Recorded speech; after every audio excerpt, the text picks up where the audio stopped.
Recording in progress. All right, welcome to the Tuesday, June 18th, 2024, Marina City Council regular meeting. We're going to go to closed session soon. We confirmed it was came to our closed session agenda. Can you have a roll call, please, Anita?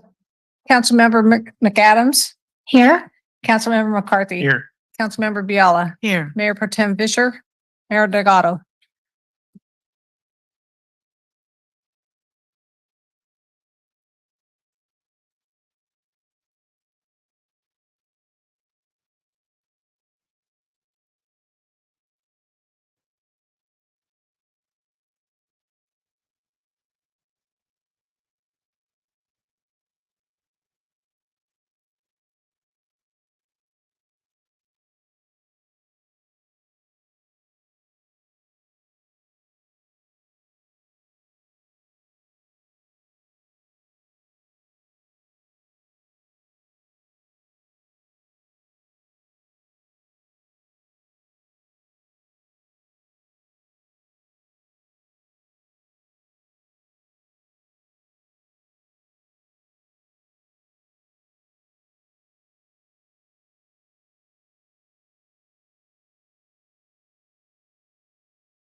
under God, indivisible, with liberty and justice for all. Thank you, Brian. Okay, now's the time for council and staff announcements.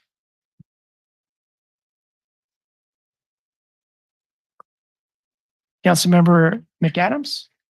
Thank you, Mayor. There's a couple of updates to the city's agendas. There are now links on the main agenda page that take you to the agenda report. And I wanted to thank our city clerk for implementing this improvement. And then also I noticed in this agenda, there's time allocations by each agenda item. And I think for me, that's a great reminder to stay focused, efficient, respectful to the public and staff time. You know, it's really a priority for me to get through the city's business and get through our agenda. And I really don't want to see us, you know, having 4 or 5 items being pushed to the next meeting. So I appreciate that addition to the agenda. And I hope that we can be mindful, self-aware, and encourage each other to be efficient and get the city's business done. Thank you. All right, thank you. Let's go to Councilmember Biala. Thank you, Mr. Mayor, and I concur with Councilwoman McAdams, and I just want to reinforce also that there is no time frame for the consent agenda because that is supposed to be things that are non-controversial that we should be able to approve in one group. So I really would like folks to not necessarily pull all the agenda items, and if we had some issues that we would have talked to the city manager ahead of time. Thank you. Thank you. Mayor Pro Tem Vischer. Thank you, Mr. Mayor. This is for youth 18 and under. MST, the Monterey Salinas Transit, is offering their summer bus passes again for $38. Travel all the MST buses from now through August. So youth 18 and under. Thank you, Mr. Mayor. Thank you. Councilmember McCarthy. Thank you, Mr. Mayor. Real briefly, this morning I attended a Presidio change of command in Monterey where the new commander took place, and I saw some of our staff there, so I was really appreciative to see Belinda and others in attendance. This Thursday is the League of California Cities Policy Committee meeting that I sit on, transportation, and then Friday is public safety. And so the information for those meetings is on the league website if anyone's interested. What else do we have? And I think the California Transportation Commission is holding their quarterly meeting in Monterey on the 27th and 28th, if anyone's interested. And that's it for me. Thank you, Mayor. All right, thank you. Staff. Hello, Andrea. Good evening. July is National Parks and Recreation Month, and I know we're not there yet. We will be doing a proclamation on the July 2nd meeting, but I did want to let you know we have 3 special events planned for July. There's a flyer in front of you there. On July 13th from 3 to 7, we will be holding the Baggin' and Braggin' Cornhole Tournament at Preston Park. On July 20th, we will be holding a movie in the park at Windy Hill Park. And then on the 27th, we will have a wheelie fun for everyone at the pump track. Details are still developing, but if you use the QR code to go to our website, as we continue in the planning, more and more information will be updated. But all will be a lot of fun. There'll be music and food and entertainment, and it'll be great. So just want to get that on everyone's radar. Thank you. All right, thank you. Lane Long, our city manager. Tomorrow is Juneteenth, and this will be the first holiday that the city will be celebrating Juneteenth, and city offices will be closed tomorrow. So thank you, City Council. McAdams.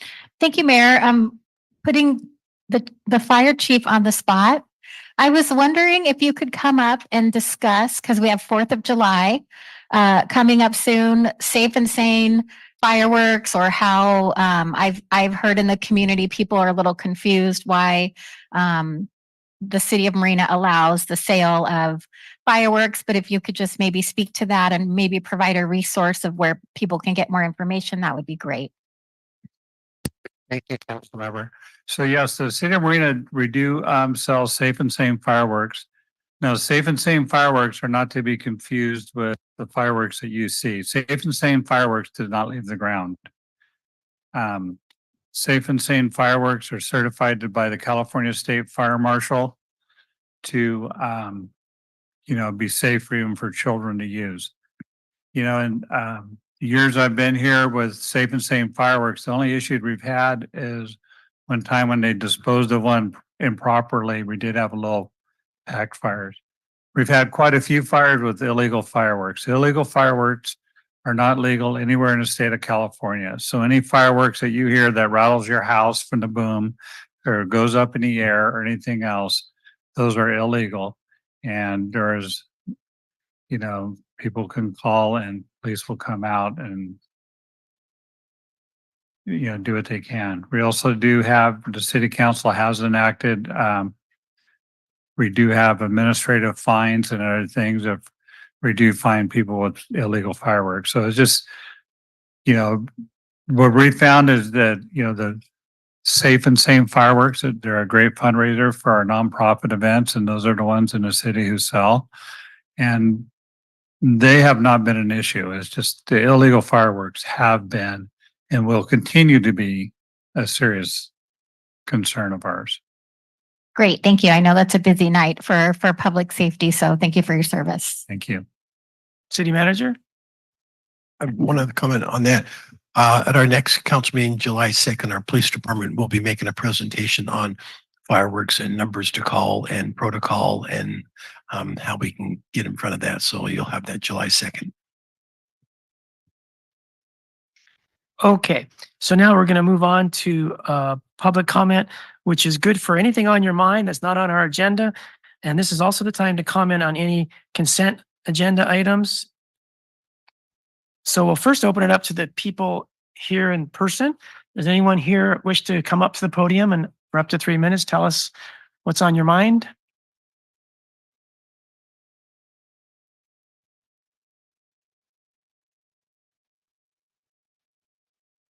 Okay, not seeing anyone rise, we'll give the same opportunity to those online. Please raise your hand if you'd like to speak.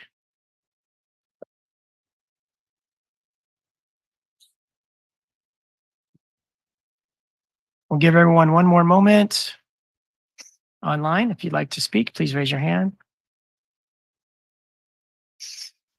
Not seeing anyone taking it up on the offer, we'll close public comment and move on to our consent agenda. Do any council members have any brief questions, comments, or wish to pull anything? Mayor Pro Tem Vischer? Thank you, Mr. Mayor. I would like to recuse myself from item 10G4 because I own property within 500 feet of Hilltop Park. Okay, and I'll be pulling that Hilltop Park item. Anything more? Councilmember Biala? Thank you, Mr. Mayor.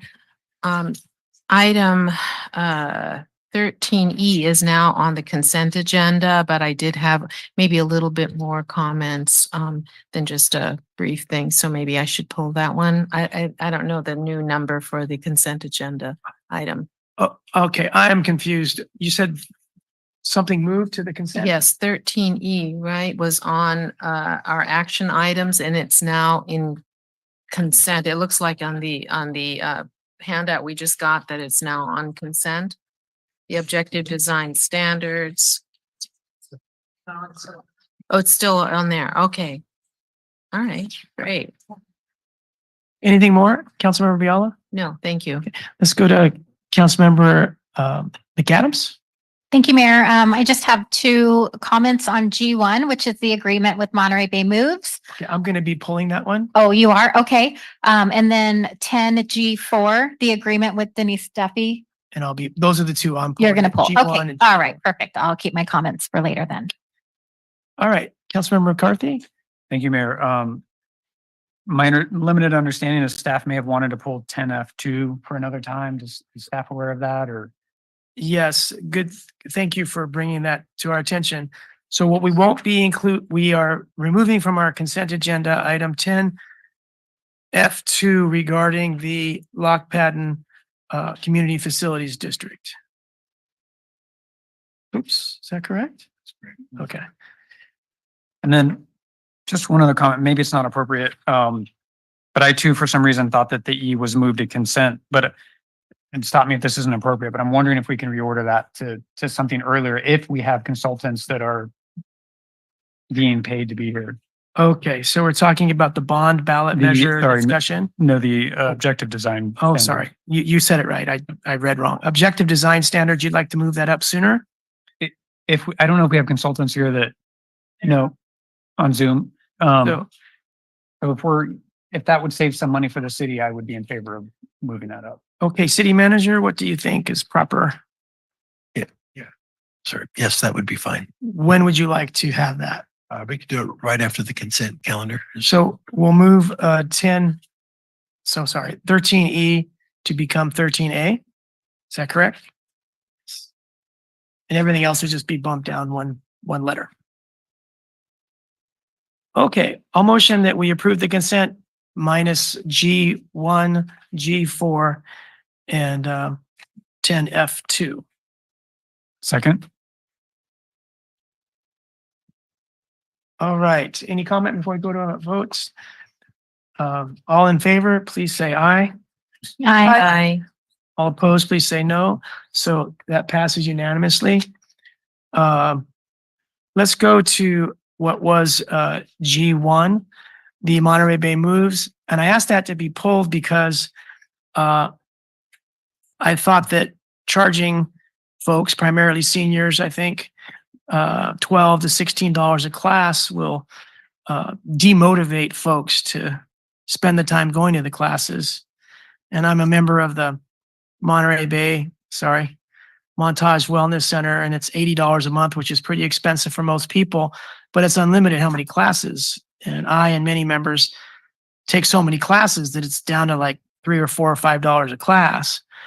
But if you get a 1-class pass here or a 5-class pass, it's much more expensive than that. And so I had some communication back and forth with our staff, and it would be $31,000 if everything was free. And it would be less than that if there was a discount beyond what's being considered in this staff report. So our director of Recreation Cultural Services has told me that this is a bigger discussion than just what's in here. But I thought it's worth talking about what's in here because we're talking about this year. Do we want people to pay $12.80 at the least or $16 at the most if they're residents for every class? Do we think that that's in line, given we have such a almost free for being a year and the senior member or a teen member? They're like $20 to $35 a year. And here we're talking about almost that much per class. So anyway, I just wanted to have some discussion before we just kind of rubber stamp this. Oh, hello, Andrea. Thank you. I just wanted to remind the mayor and council that we had a pilot program from January till June where we contracted with the same organization. And we had, I don't have the numbers, I apologize, but we had a lot of City of Marina residents pay for those classes, attend those classes. We had a handful that that applied for a scholarship, which we provided. So during the first 6 months, which was a pilot program, we only heard from people if they wanted financial assistance, and we granted that. And these prices are actually slightly lower than they were during the pilot. Do you get a sense that the people that show up for the classes represent sort of the wide diversity that we have in our city? I believe they represent the lower to middle income levels of our community. And then racially demographics, are they pretty well mixed? Yep, I would say they're representative of our demographics. Okay. Councilmember McAdams? Thank you, Mayor. And then regarding the play ship, or what is remind me what it's called again? That's a different city that uses Sorry, play ship. sorry. What We are currently calling it an action pass. Action Pass? Okay, is there plenty of funding? There's plenty of availability if income qualified residents want to apply and utilize it? Correct. I believe there's about $9,500. Okay. Okay. For me, what my comment was that I was so excited to see these classes, and they have like a really good social media presence, and they're doing Zumba and hip hop and all kinds. However, I do appreciate you pulling this and speaking to, you know, the cost. I mean, for me, that's a very normal per class cost. I mean, I've even seen some yoga and Pilates $25, $30 drop in.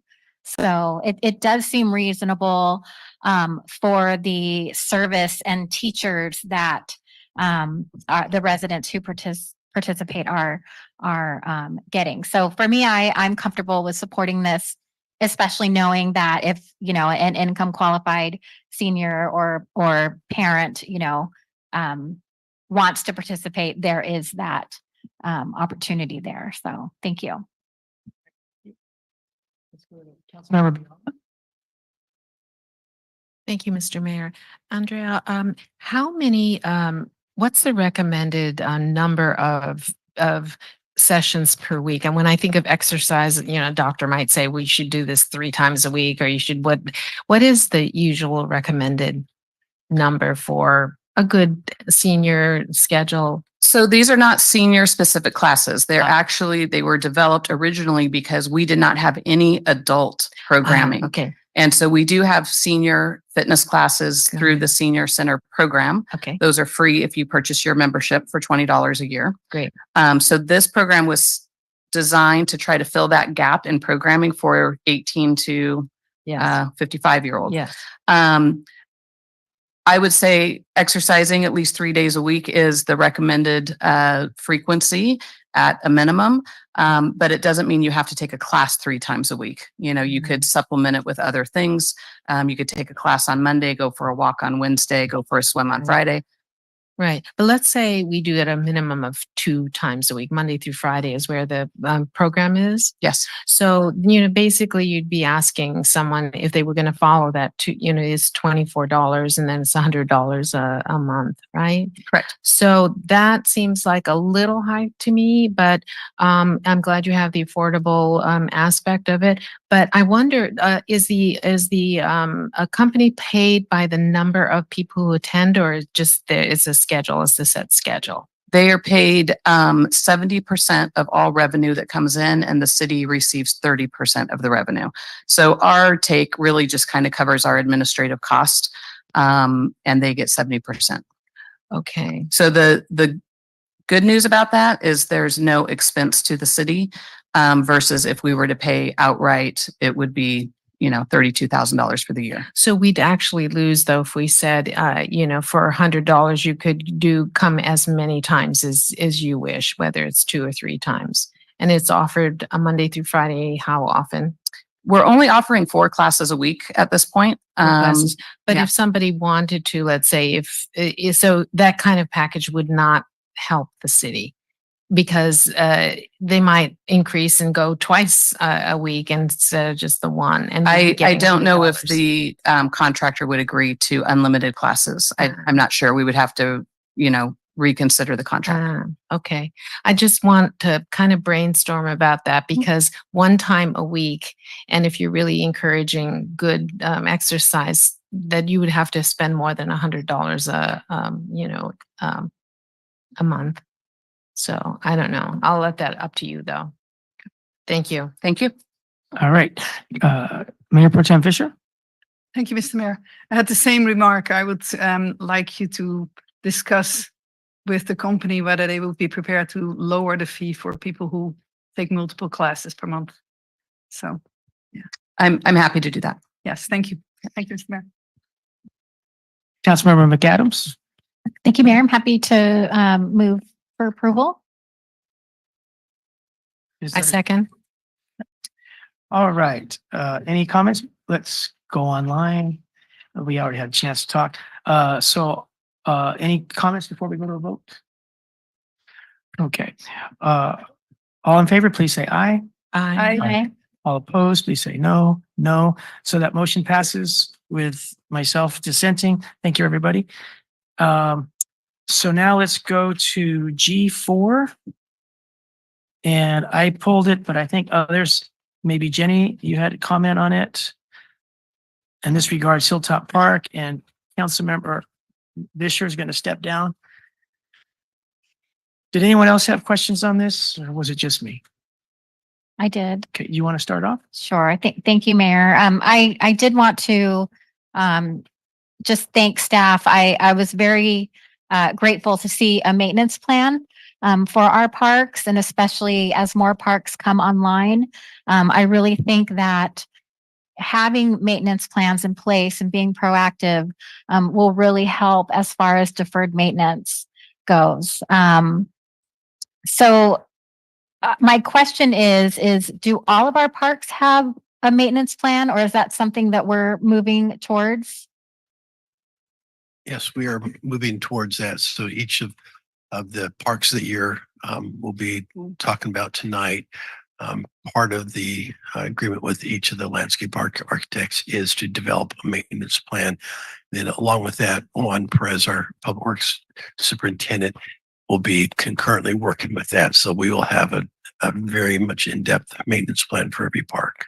Great. And so the expectation then is for public works staff to be implementing a majority of the maintenance plan? That's what will come back to council. My sense is to maintain the park how we want is going to take additional resources. But once we have that plan put together, we'll come back to the council. Okay, thank you. And then sort of getting into the weeds a little bit, I'm curious about like the bathroom access. So I do hear from the community, the bathrooms are locked on the weekends, or if there's a birthday party, the bathrooms are locked, but if you're at the pump track, sometimes they're open. And so is that part of the maintenance plan, the access to the restrooms? Yes, absolutely. Okay. So we're going to look at cleaning, when is it open, who opens it, who locks it. Part of that will be part of the whole thing. Okay, excellent. I was very, very happy, very pleased to see this, and thank you for clearing up my questions. Okay, we're almost ready to open the park, but not quite. And I thought it would be a great time to organize a field trip. So we'll talk about that in a moment so we can understand the maintenance issues. And then for the maintenance plan, I think there are elements of the park that are going to affect the maintenance plan, such as where there is and where there isn't fencing. If it's not properly fenced, then people will create social trails, which will lead to erosion and damage to plants, et cetera. So I think that we need to take a look at it and see in the maintenance plan how we're going to monitor that, and making sure that the pathways that we have now are going to satisfy the needs. So we're not fighting people, trying to force them to go where we want them to go because they don't have a path where they want to go, because there's not a fence to show them where they want them to go.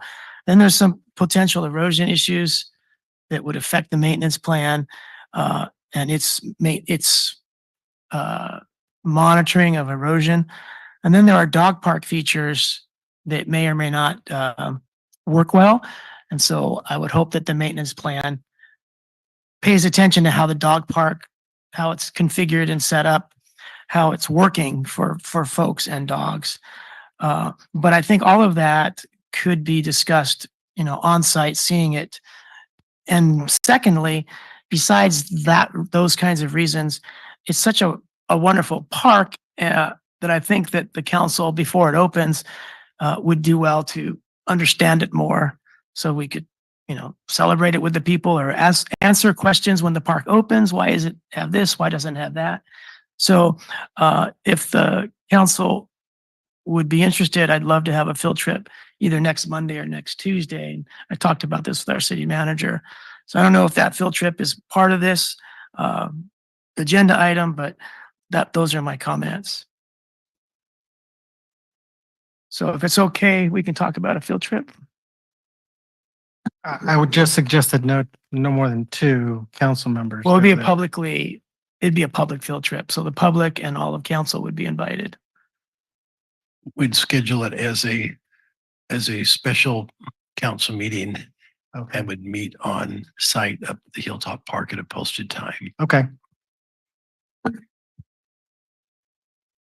So would next Monday or next Tuesday be good for the council? I hear Monday, McAdams. Same. Either one's okay with me.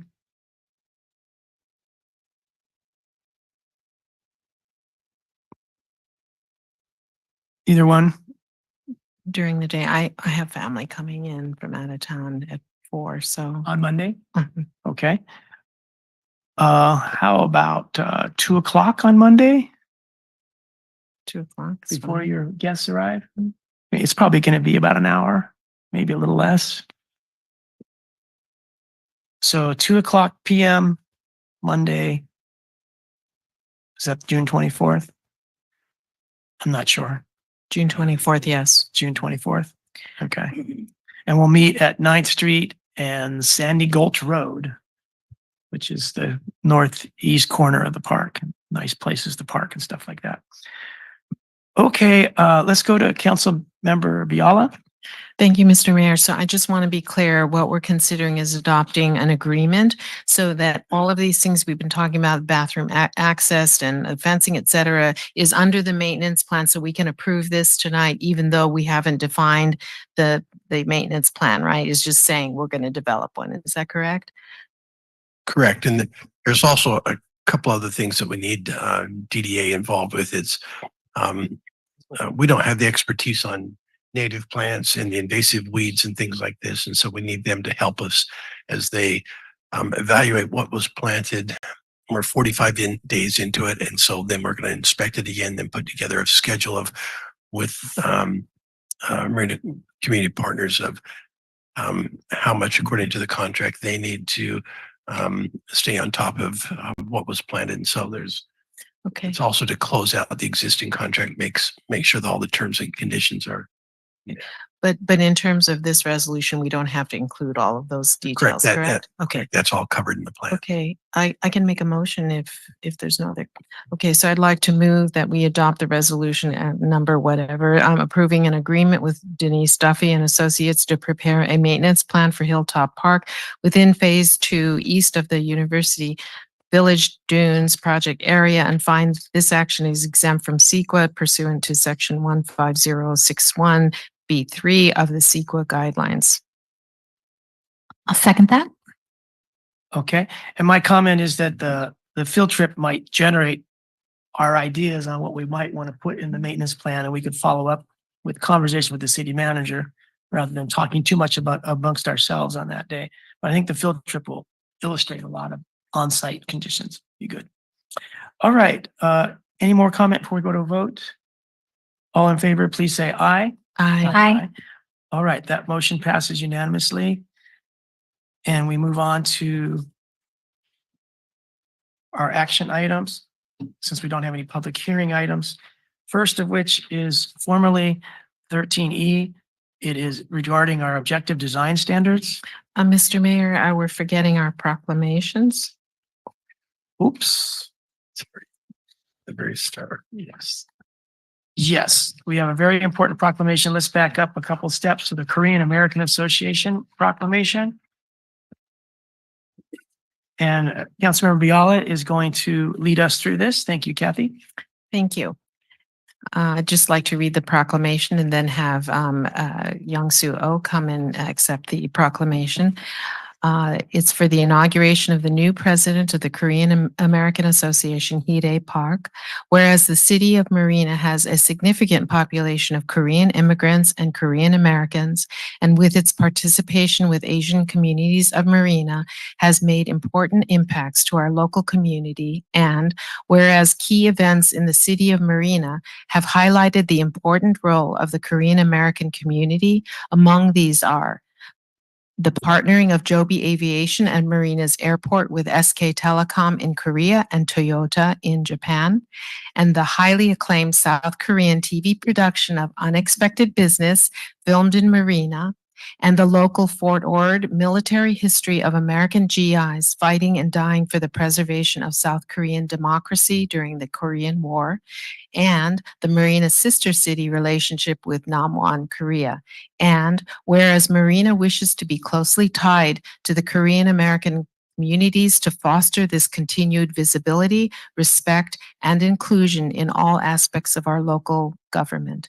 And whereas Mr. Young-Soo Oh, immediate past president of the Korean American Association, had a vision of building relationships and connections with other Asian and non-Asian leaders in Monterey County. And whereas Ms. Hee Park has continued to foster such relationships, even attending the Marina City sister delegation to Namwon, Korea. And whereas Ms. Hee Park has shown herself to be a true friend of the city of Marina. Now, therefore, be it resolved that I, Mayor Bruce Delgado, and the entire City Council of Marina do hereby express deep appreciation to the Korean American Association for our continued collective work together to create solid bonds among the city of Marina, the Korean American Association, and the Asian communities of Marina, dated this 18th day of June 2024. And Mr. Young-Soo Oh is here to receive it. Did you want to go ahead and present it? Do you want to come up and say a few words about the Korean American Association and its relationship with the city of Marina? And thank you for serving as its president. Thank you very much. It's very honored to be here and get all that nice words from the Katie Viala. I'm just happy, and Korean committee, whatever you guys, the city ask, we're more than happy to participate every volunteer work and multicultural work in the new in the future. Thank you. Okay. How about the five of us take a picture with Mr. O at the front?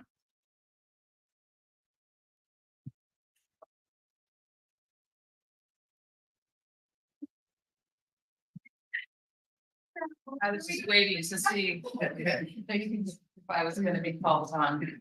You want to use my phone? Sure. Okay. And Thanks, everyone. You're welcome.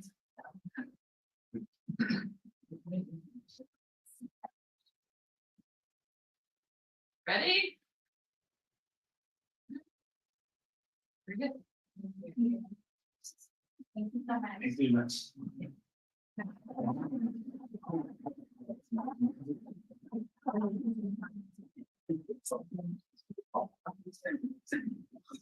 Here you go. Yeah, very You're much. welcome. Sorry about that. There's a large Korean event this Saturday where Mr. O steps down and Ms. Pak steps up into the president's role. So I'm hoping that photo might be shown at that event to show how much we support their organization. Thank you very much. Mr. O, you can stay, you can go. It's up to you. Thank you for being here. 감사합니다.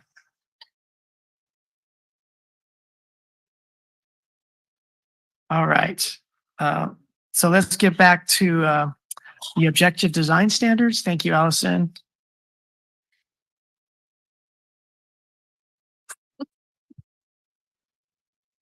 Good evening, Mayor, members of the council. I'm Allison Hunter. I'm the planning manager and the project manager for the objective design standards minor modification. We do have Simran on Zoom also to answer any questions. She's our consultant with Rainey and Associates. You have heard from her a few times in the past. So just a real quick overview here of these modifications. They're specifically to section 1.3.1 of the adopted objective design standards, and that refers to window placement and offsets. And then section 1.3.2.K.7, which refers to awning materials. So as you recall, the council adopted the objective design standards on March 19th of this year, with the caveat to have staff return to discuss these two issues a little bit further. So Simran at Ramey Associates prepared the memo that was included in your packet that describes the kind of the process that she got to for these proposed changes, which are fairly minor in scope, but for the window offset, it basically changes what was previously included to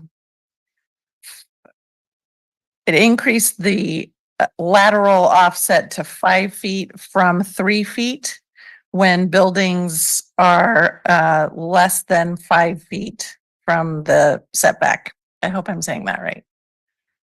I think I am. So previously it had a 3-foot window offset. So these are buildings on different properties that are facing each other across the property line.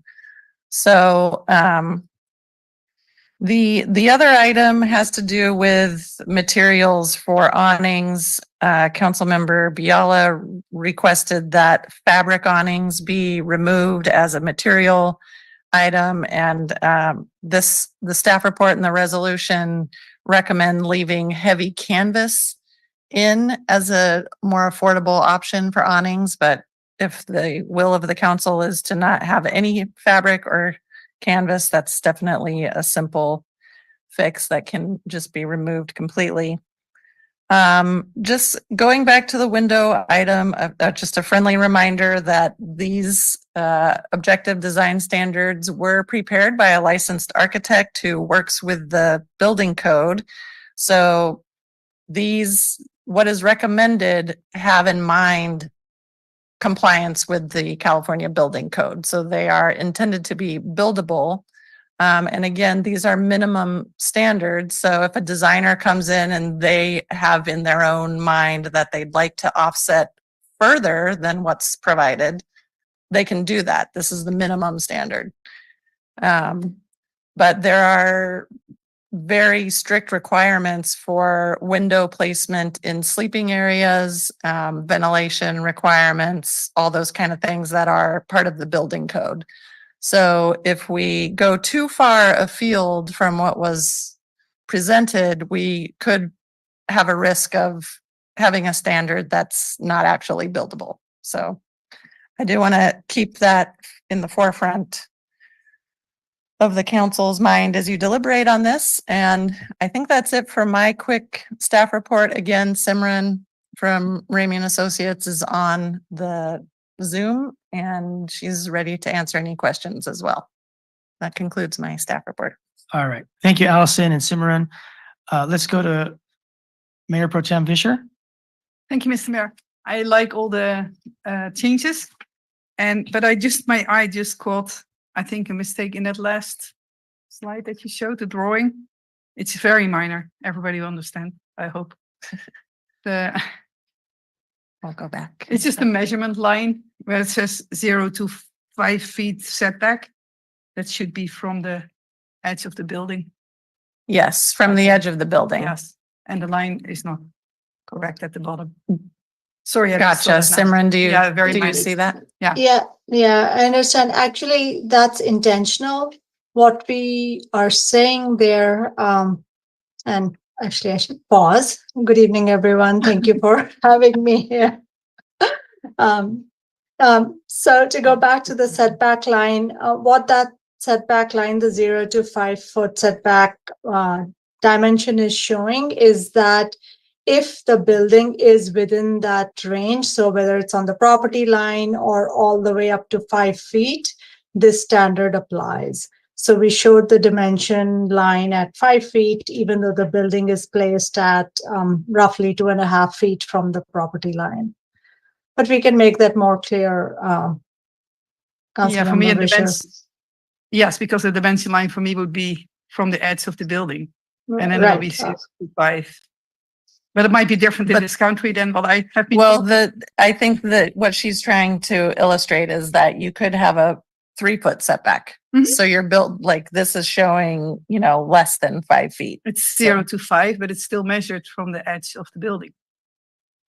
Right. I think what we need to show is, and we can do that, is to show a setback line going all along the property, so parallel to the property line. So we can clarify it, Councilmember Fisher. That's a relatively straightforward change. Thank you. But I like all the changes. I would like to make a motion, or if are there more questions, Mr. Mayor? Oh, sorry. uh, Go ahead and make the motion. Still good. Okay, I'd like to make the motion to adopt resolution number 2024-something approving the minor modifications to the adopted objective design standards as described in Exhibit A of the meeting packet. I second, but I have discussion. Let's go. Sorry, I didn't do this earlier. Let's go to public comment. Anyone wishing to speak in person, please stand and come on up. Okay, let's go online. Anyone remotely wish to speak, please raise your hand on Zoom and we'll call on you. Not seeing any hands up. Let's close public comment and come back to Mayor Pro Tem. Are you finished with your input? Yes. Okay, let's go to Councilmember Biala. Thank you, Mr. Mayor. So I was the one who brought this issue up about fabric awnings, and I was surprised to see canvas is not considered fabric. And I know you said heavy canvas, but it's the same thing. Most of the things that I've taken pictures of are probably heavy canvas that is just allowed to stay there without any kind of cleaning. And it's fabric, so it absorbs all the dirt from the streets, and it doesn't get cleaned by rain. And so I have lots of pictures of that kind of thing. So I really would still like to see that we take out fabric and canvas as well, and just leave the vinyl, when we leave in the glass, wood, synthetic, or weather treated metal, or a combination of such materials. Okay. Let's go to Councilmember McCarthy. Thank you, Mr. Mayor. I'll start by saying I'm not as optimistic about the direction that the window offset piece has come back to us in. And I'm really terrified that I'm going to lose my fellow council members in trying to articulate some of this stuff. So bear with me. But there's a couple concerns that I have. One is when I brought up the concern, we talked a lot about this zero lot line concept. And if I'm reading the staff report right, it talks about the window offset won't apply on the first floor because a 6-foot fence is allowed. But the whole problem with the zero lot line concept is that you don't have a fence. The wall is your fence. So I guess let's start with that. I'm trying to kind of understand that piece. And then I have a lot more comments. So yeah, let's take these one at a time. So Simran can fill in, but I think so you're referring to a situation where one building is on the lot line and the neighboring building is offset, has a setback. Correct. Yeah, because obviously you can't have 2 zero lot lines or there'd be no windows because it'd be walls. Right. Yeah. So if the neighboring building has a setback, which currently our code doesn't allow less than 5 feet unless they go through a planned unit development and create a whole sort of master planned community. The setback that would apply if it's a 5 foot or less, then this 5 foot lateral offset would still be in play as On the first floor. proposed. First floor is still proposed to as my understanding, Simran, correct me if I'm wrong, but my understanding is there wouldn't be this offset requirement on the first floor still because of the issue of fencing or landscaping or other screening opportunities right. for the first floor. Yeah, the current zoning code does not permit zero lot line development. So it's only permitted if a project goes through a discretionary review through a plan development permit. That permit is something that the council gets to review and approve of the development standards. So if in the future such a project comes in, it would be completely acceptable for the council to require changes to that project to ensure privacy is maintained. But All right. this So, condition would not occur in a typical project. So I'm going to take a little bit of Brian's time. Can we do that now? Make a blanket prohibition or a blanket requirement for offset rather than case by case, hope that the planning commission and staff remembers that it might be an issue. Well, this is the blanket for all projects that qualify for a housing project under, the applicability standards already in the ODS. So what's the advantage of doing it case by case in the future instead of doing it now? I believe the only case by case that Simran's referring to is if somebody came in for a PUD project. Okay. Which is And the very rare. objectives, Yeah. yeah, and the objective standards would not apply unless they chose to apply them. Right.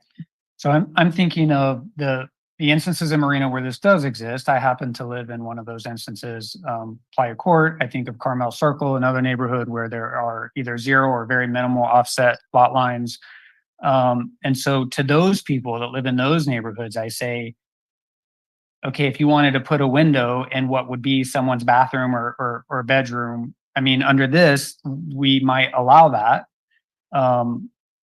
Can you imagine living in one of those houses where somebody builds a window right into your bathroom? Sorry,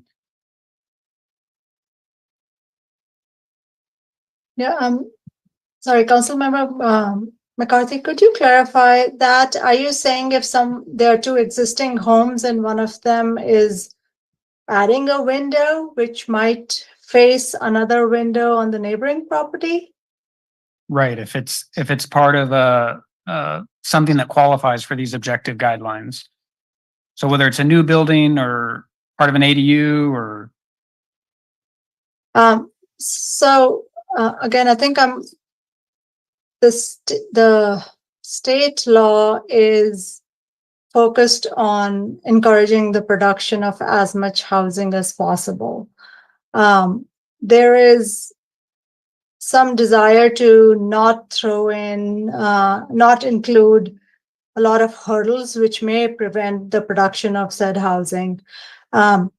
Because of a way an individual building, house, or multifamily structure might be designed, there are building code requirements with regard to fire safety, access, ventilation, etc., that we want to make sure that these standards don't inadvertently conflict with. So the standards we did include are a minimum threshold to encourage as much privacy as possible. But the reality of it is, if someone lives in an urban area, you will have neighbors, and you are accepting that you will have some, you'll know what's going on in your neighbor's house to some extent. Thank you. And so, I mean, I guess to the council, that's exactly what my point is. I, as an elected, want to continue to champion this super dense housing product type. I think it's the right thing for Marina to do. I think that it helps solve part of our housing crisis. Having said that, when I talk to voters and people who not all are in favor of that higher density, the promise that I make to them is that as a city, I want to do it in as an innovative and smart type of way that we possibly can. I don't know that these guidelines, quite frankly, do that, but I want to continue to advocate for that. And because at the last hearing, I don't feel like I articulated just the scale of the density. So in my personal house, which is designed to mimic a single family type house, where I lay in bed every night. Let's assume there's no walls. There are 5 people within this room distance from me also laying in their bed, right? So the police chief back there in one corner, the distance from me to him is how close I am to one neighbor. Multiply that by 5 different families. And so it presents some really unique challenges. And I want to continue to build that housing type because I think it's smart. I think that it lowers the cost of housing for a lot of people, certainly myself included. But I really, really worry about some of the quality of life impacts that not thoroughly thinking things like windows out will present. And I just want to talk a little bit about the bathroom window exemption that's in the staff report. And it says that if there's a frosted glass window for a bathroom, it's exempt from the offset. And to that, I just ask, the one place where I want there to be an offset, right? Because we know in Marina that most of us keep our bathroom windows open, whether it's frosted or not. Because of our climate, we often want to let that air in. That's where I most want to see an offset, right? I don't want you to open your bathroom window when you're taking a shower and have my window be right into yours. And in fact, I'm going to go there. In 2011, I filed a police report because I was seeing my neighbors in ways that I didn't really want to see them. And so this is, stuff that I've lived. And, I just think that we could do a better job of looking at this and designing housing in a way that increases the quality of life for everyone. And I just don't know that this has done it. So for that reason, I'm likely to probably vote no on this particular item, but I'm happy to answer any questions if staff or council members want to better understand my perspective. Brian, are there changes you could suggest tonight that would satisfy your perspective? I think, thank you for asking, and I put a little bit of thought into it. I think one really smart change would be to say for bathroom windows, it has to be above, like maybe a 2 feet by 1 foot window. So it's a small rectangle that has to be 6 foot above the floor. So if I'm in the bathroom, you're only going to see my head or less if I have the window open, right?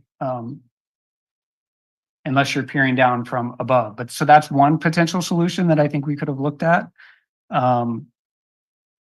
Another way is, I don't know that bathrooms have to have windows by code. I know certainly some of mine don't. I don't know if the code has changed since then, but so those are some solutions as well. But I got a little confused when I saw, the exemption, for example, for bathroom windows, when in my mind, that's exactly where you want to see the offset. Just my perspective.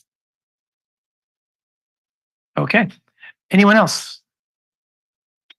Councilmember Vischer? Thank you, Mr. Mayor.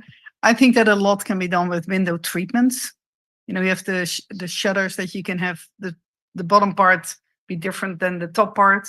So I'm all in favor of leaving as much open to architects as possible to keep all our options open. And I think that what you mentioned can be solved with window treatments.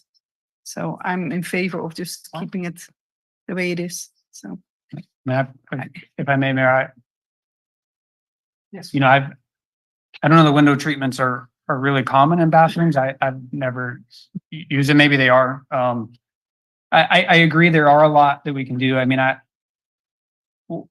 one thing I'll just leave you with is again, I think I'm the only one on this dais that lives in this super, super dense type of housing, and it does present unique challenges. I wish that everyone had the opportunity to kind of spend some time in that and really see how your quality of life changes for the better or for worse. But I'm just trying to present, as someone who lives in it, trying to present the council and staff with a little bit of my perspective. So. Right. Thank you. Councilmember Biala? Councilmember McCarthy, I do appreciate what you're saying, because I have some understanding of that. I want to ask the experts, based on what he's saying, is what kind of recommendation, Simran, that you could make that you've seen that's effective in these cases.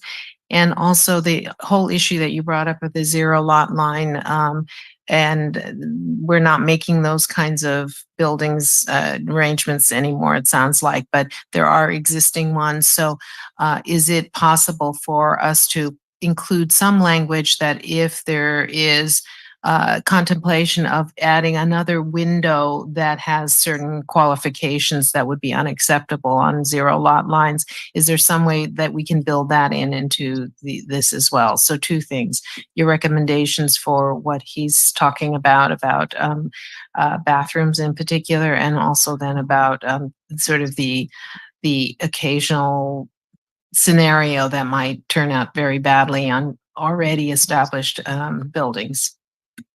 So I'll answer the second question first. The city of Marina does not regulate design of single family homes. So if there's a single family home next to another and someone is adding a window, these objective design standards would not apply to those. These are for multifamily and for a single family more than 2 units. So if it is a development, there's a small lot subdivision, or there's more than one single family home being developed at that time at one time, that's when it would apply. So the issue of what if someone wants to put in a window, it's not covered under here. And typically, if they're existing homes, people generally, unless they're doing an addition, are not punching out windows because there's structural issues often related to that. So that's not a common occurrence. To go back to the question about bathrooms, bathroom windows are not you're not required to have windows, but we can't say you cannot have windows in your bathroom. The way homes are designed, you want to allow as much light and ventilation in. You're trying to save on electricity use. You have sea breezes in the Marina climate, so you want to have as much windows as operable windows as possible. Bathroom windows often are smaller and higher, but requiring that to be so it seems to be I mean, in most cases that this would not be an issue, but on a rare occasion where we do have this condition, because this condition isn't allowed right now, right? You would at least be 10 feet apart from another house or another structure. So putting in requirements for bathrooms, in my mind, is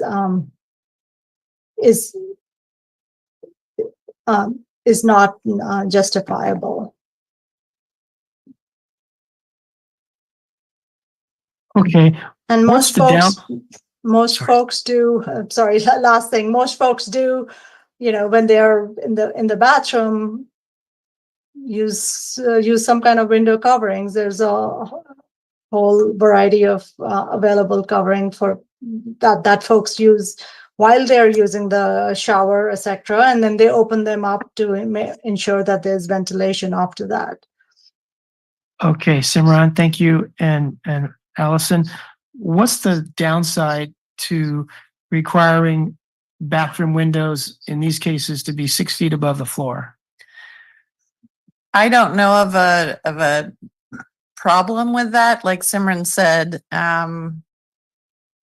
the building code doesn't require a window, but if somebody wants to put in a window, I don't know that we necessarily would have an issue with requiring a certain height from floor, as long as it meets building code. But well, to the mayor and Simran, a motion tonight could be to recommend approval and to direct staff to look at maximum sill height allowed under the building code and working with our building department. The seal height is the depth from the bottom of the floor to the top of the seal to the bottom of the window. So if there's a potential motion for approval, you can direct staff to look at the seal heights for the windows. So Okay. So Councilor McCarthy, maybe the motion could say 6 feet or what the code would allow. Maximum seal height allowed. Yeah, For the 6 building feet code. or the maximum sill height allowed, or you could say the maximum sill height allowed. Yeah, I think that'd be great. There's still the issue of the zero lot line and the first floor for me. Yes, on that issue, I think that would be fantastic and I appreciate that suggestion. And what's the other issue? The two other issues actually are the zero lot line, so the exemption of the first floor. Because, and the staff is saying because there can be a fence, but if we can say in cases where no fence is permissible, then the exemption applies to the first floor if staff thinks that's legal. So just to clarify, and I think someone clarified this, the objective standards are for multifamily. The scenario you're painting is for single family, which we don't have the objective standards for. Well, I'm thinking of Yes. like a First condo floor. building across the street where you've got garages. By state law, you can convert those garages and there's, 20 units, so definitely qualifies as a multifamily Yeah. unit. Mhm. But if we can convert those garages, it could have windows right up against, someone else where fences aren't otherwise allowed. So You do the not- conversion, that wouldn't qualify for ODS. Conversion of garages is Under ADU. allowed under state Yeah. law or So- ADU. And in Could someone addition, sorry, Maybe this would help, but there's a question about sort of the applicability. Mhm. Maybe you or the consultant could cover that. Sure. Yeah. Again, the applicability is multifamily development and mixed use development. That includes, I think, a minimum of 20% residential. Is that No. correct? no, Two-thirds 2/3 residential. Two-thirds residential, new development. So we would not be applying these objective design standards for somebody coming in to create an ADU, for example, in an existing apartment complex under state law, which they're allowed to convert existing non-livable space to an ADU. These objective design standards would not be applied to that. So to be clear, if the condo building across the street wanted to convert all their garages and they're owned by separate people, as multifamily, are we saying they can do whatever they want by state law? Am I misunderstanding? Within, I believe in condo, yes, as they are considered single family residents as a Yeah. condominium. They're individually owned and they could convert their garage to an ADU. they could each build a glass house and that would be, the city can't. Although state law supersedes HOA and CCNRs for ADUs. I mean, if that's what Right. staff's saying, I have to take that So- as, please go ahead. Simran. Go ahead, Simran. Yeah, I would just add, someone could build a glass house, but I don't know who anyone would, right? I mean, there's a lot of possibilities, but in the realm of what actually gets built, there's limitations. In terms of, if there is, so today you cannot build zero lot. So what's existing is in place. This document cannot affect that. It cannot go in and retroactively require those to be modified, right? So moving forward, the way your current zoning code is written, you cannot build zero lot line development. And if you do have lot line development, for the most part, because of depending on how far you're from the next building, there are fire code issues where sometimes you do need you end up with non-operable windows, so you cannot open them. You can have the openings. Yeah. So there are, the building code's pretty complex and it, for the most part, takes care of these problems. In the past, what has happened in the city has been a discretionary process that, your predecessors approved.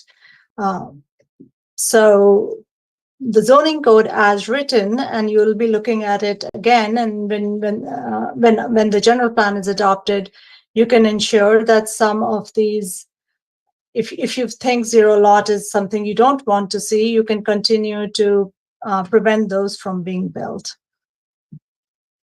And you can add additional findings for approval of discretionary projects related to privacy. So there are other things I would suggest we can look at when the zoning code is being updated. Okay, thank you, Simran. Brian, did you want to talk about that third issue, or do you want to go on to? The third issue is simply just the distinction of new, in the ordinance or in the design guideline, it says new building. And I'm just wondering, is that word new necessary? Does it provide some clarifier that makes it legal? And then Yeah. while I have the mic, I just want to thank staff and the council for indulging in this conversation. I'm passionate about it. It's important to me. And I guarantee you we're going to hear from residents when this doesn't go right. So thank you for that. Simran? To your question about new buildings yes. or Yeah, the reason it says new building is because for the most part, if there's an existing building, we are not dealing with the placement of windows because they're already there. So it is when a new building is being designed, that's when there's an opportunity to offset it from an existing structure next door. So that is why there is that qualifier of a new building. All right, let's go to Councilmember McAdams. Thank you, Mayor. I believe there's a motion and a second on the floor. Is that correct? Yes. Okay. So I'm happy to support this with the change. If you want to make do a friendly amendment, I would be happy to support that. And I appreciate your passion and you are experiencing this and living this. So, and I'm also not an architect. So it's, and also, these can be changed at any time, correct? I mean, That's as correct. the council, we have that ultimate say. So if something is not working or, the housing laws are ever changing, building codes are ever changing, I just, obviously you're, mindful of this and I do, hope that you, see some sort of relief knowing that ultimately you can come back to the dais anytime, and that's all that I have to say. Okay, so is there a friendly amendment you'd like to suggest to the motion Yes, maker? Mr. Mayor, I'd like to add a friendly amendment, if acceptable, that we ask staff to add some language regarding the seal height that complies with building code and maximizes privacy for users. Who is the motion maker? Okay, do you accept or not accept the friendly amendment? No, I'm so sorry. I shouldn't say I'm sorry. I would like to explain why I would like to stick with my motion, even including the heavy canvas. We already are building in so many limitations. People are asking why do all the new buildings look the same? Because we require them to have a setback every so many yards. And a setback has to be at least this depth. And so that's why they all look the same. And if you're going to add more, I think it can be solved with window treatments. If you require the windows to be up high, you're making it harder for especially elderly people. I know that there can be distance, whatever you call that, to open the window, but it's harder for many people. So I'm really in favor of keeping it as open as possible. So that's why I would like to stick to my motion. Thank you. Go ahead and make a substitute motion. Wait, just a minute. So Yes, you can make a substitute motion. Anyone can at any time. sure, but I second it. So do I get a choice You to? denied it, so it's. So it does, but I don't want to second that motion then with that change. So if you want to remove your second, you could do that. Yes, I would like to do that. Okay. Is there a second for Councilmember or Mayor Pro Tem Vischer's original motion? Okay. All right. I'm not sure who to go to next, but let's go to Councilmember Biala. So that was That's all you have? essentially, yeah. Okay. Let's go back to Councilmember McCarthy. Thank you, Mayor. So I would just like to make, I guess, a primary motion at this point, that basically articulates everything that we just talked about, the approving with Councilmember Biala's modification and my modification. That now you make me first floor, no, that bathroom windows, That staff will explore looking at maximum privacy for first floor windows and trying to address what's the maximum seal height allowed by the building code to address this issue. thank you, Guido, and then Kathy's portion on the window, the awnings. I'm sorry, the Could you omission of, repeat that? yes, that we delete canvas and fabric awnings. Okay, is there a second to that motion? I'll second that, and I have a question for staff. Okay, yeah, Mayor Pro Tem had her light up. Oh, Okay, sure. let's go to Mayor Pro Tem Fisher. Thank you, Mr. Mayor. I forgot to add for the canvas, my reasoning for wanting to keep that in, because now that we do have code enforcement, for me, the materials are not that, I shouldn't say that important, but any material, we should be able to enforce that it's being maintained in a good state. So that's why I do like to keep that affordable option in the standards. All right, staff, is it within the normal purview of enforcement to be able to enforce the There is, condition? it could fall under the nuisance ordinance. Yes, Okay, that's something we can take a look at. okay. Councilmember Biala? I do want to note that the revised statement says vinyl and plastic awnings are prohibited, which I like that statement, but I would like to see that the canvas be also, omitted. So So did it you, reads, awnings and canopies shall be made of crossing out fabric, crossing out canvas, acrylic, glass, wood, metal, and or a combination of such materials. Vinyl and plastic awnings are prohibited. You can also add, again, it's kind of redundant, but to say canvas, fabric, vinyl, and plastic awnings are prohibited. okay. So I don't know if you want to amend your motion for that language or just amend it so that staff knows that what you want and what you don't want. Like, if we don't know the exact language tonight, they can come back and say the maximum code allows for the first floor and that there's no room for anything other than hard substrates for the awnings.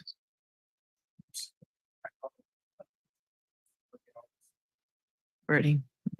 Okay. Can we ask staff to read what they think the motion is? But staff will explore the maximum seal height for windows on the first floor as allowed by the building code, and that we will delete references to allowing canvas and fabric awnings. Is that correct? Yes, but we still maintain the vinyl and plastic awnings, which is already on here. So So that's not changing. you're That's, right. yeah, that's still being removed. So, Right. So nothing but hard substrates, No. solid substrates. So just so I'm clear, Councilmember McCarthy, the sill height thing is only for the first floor, or is that for all floors? That was my understanding. Okay. All right. Is everyone comfortable with the motion is? All right. And it's made by Councilmember McCarthy, seconded by Councilmember Biala? Yeah. Is that right? Does anybody have any comments before we go to a vote? I'm sorry? Okay, I'm sorry. Did I? Oh, Okay, seconded by Councilmember McGinn. Shep? Any final comments, et cetera, before we go to a vote? All right, I just like to thank Brian. I know all of us, when we're living a situation and we see that it might be repeated in the future, what we see as a mistake is pretty frustrating. And we wouldn't know if we didn't live it, and I haven't lived it. So I have to trust that we've got to do something about it so that people like Brian don't have that new situation in the future. All right, all in favor, please say aye. Aye. All opposed, please say no. No, All right, thank you. That motion passes 4-1 with Councilmember Mayor Pro Tem Fisher in opposition. And thank you, staff, for the iterations we've gone through on that issue. We're going to move now to Sea Haven Park. We have a couple of issues there. We're going to start with the first, final design.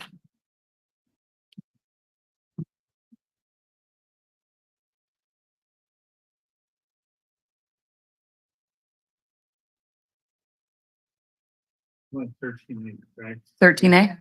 Yes.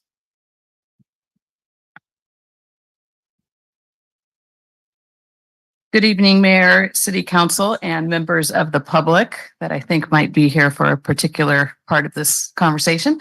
I'm Andrea Willer, Recreation and Cultural Services Director, and I'm here tonight to present an update on two very exciting park projects, Sea Haven Park and Gloria Jean Tate Park. As you can see from this timeline, many meetings have been held to solicit input from the stakeholders regarding park planning and development. The preliminary concepts for these two parks were approved by the Recreation and Cultural Services Commission, the Public Works Commission, and City Council. Tonight, you will get an opportunity to review updated concepts and provide staff direction. And to finish up the timeline, tonight you are here receiving the actual presentation on those two park designs. So starting with Sea Haven Park, WCD, the developer of the Sea Haven community, originally committed to funding $3 million towards the construction of the park. When initial projections came in higher in fiscal year 22-23, the city agreed to pay for the playground, and City Council approved a $1.8 million budget for that playground. In December 2023, construction bids came in at $4.5 million, approximately 1.5 over budget. Remember that 4.5 does not include the playground, which the city has already purchased and is in storage. We will talk about that in more detail later in the presentation, but staff is proposing to install the equipment that was purchased for Sea Haven, installing it at Gloria Jean Tate, and then designing a less expensive playground for Sea Haven in order to close that funding gap. I know this is really small. I did provide large color prints for council members.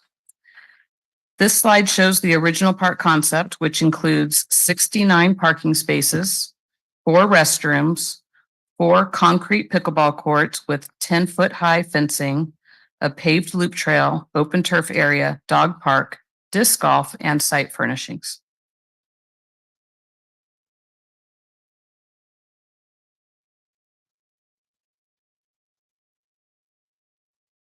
The original concept that you just saw was about 1.5 over budget. The city requested WCD increase their contribution to complete the park as designed. WCD declined and instead proposed significant reductions, including changing pickleball courts from concrete to asphalt, reducing the height of the pickleball fencing, reducing trails and pathways, reducing turf, irrigation and landscaping, reducing parking, and reducing the number of restrooms. This next slide shows everything that they proposed to remove from the park design. Everything that is outlined in red would be removed.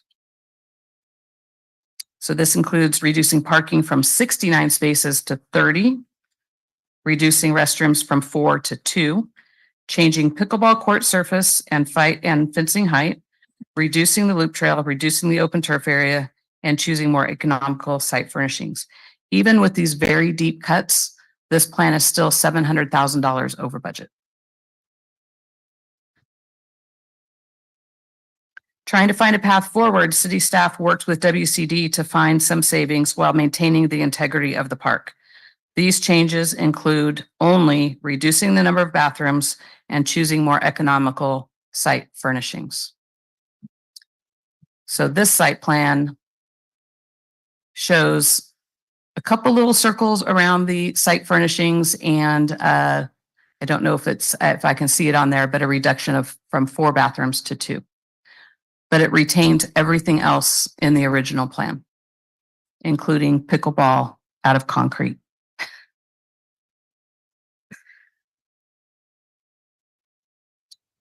So city council can approve either option or come up with a new one, but both will require a transfer of funds. As you can see here, option A, which is the option WCD proposed, would be $700,000.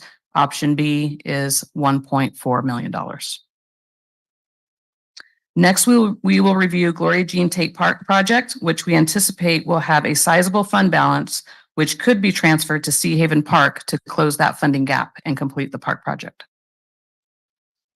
Would like to have some questions, but we normally go to the public on Sea Haven. Will that be too awkward if we go to the public now? We haven't heard the full report on, including Gloria Jean. So council, what should we do? Questions now on Sea Haven or wait until we're done with Gloria Jean?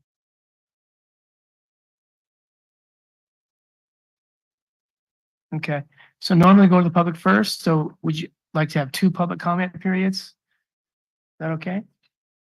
Okay, all right. So let's go to the public on what we've heard so far regarding Sea Haven, and then later we'll ask you about Gloria Jean Tate Park. So anyone here, come on up, one at a time. Good evening, Grace. Good evening, Grace Silva Santella. I'm sure it's not going to surprise you, but I'm going to be here speaking about pickleball. I absolutely do not want those courts to be made of asphalt. I've been participating in council meetings about pickleball from day one, and have always thought Sea Haven would be my first opportunity to finally have really good, dedicated pickleball courts here in Marina, and to have done a quick read of the staff report this evening at about 4 o'clock and see this conversation about switching over to asphalt is insane. That's what we have at Los Arboles Sports Center. Those courts are terrible. That's what Seaside has at Wheeler's Park Court. They're terrible. Via Paraiso has good base concrete. MPC has just redone all their courts with concrete. Pacific Grove has good quality courts, even though they even need resurfacing. Asphalt takes a lot more in maintenance, and it's just insane. Don't do this to those of us who have been waiting this many years. There are a lot of us here in Marina who have left Marina to play pickleball. We're excited, looking forward to coming back here. And the fence height, I didn't see that one in your staff report. There is no pickleball court that doesn't have fencing as high as you would have for tennis. And I was just playing for like 3 hours this morning, and there are always balls going up over the courts, and there's little kids playing. Now, granted, this is a big open space, but just don't do this. Please don't do this. I beg of you. Thank you.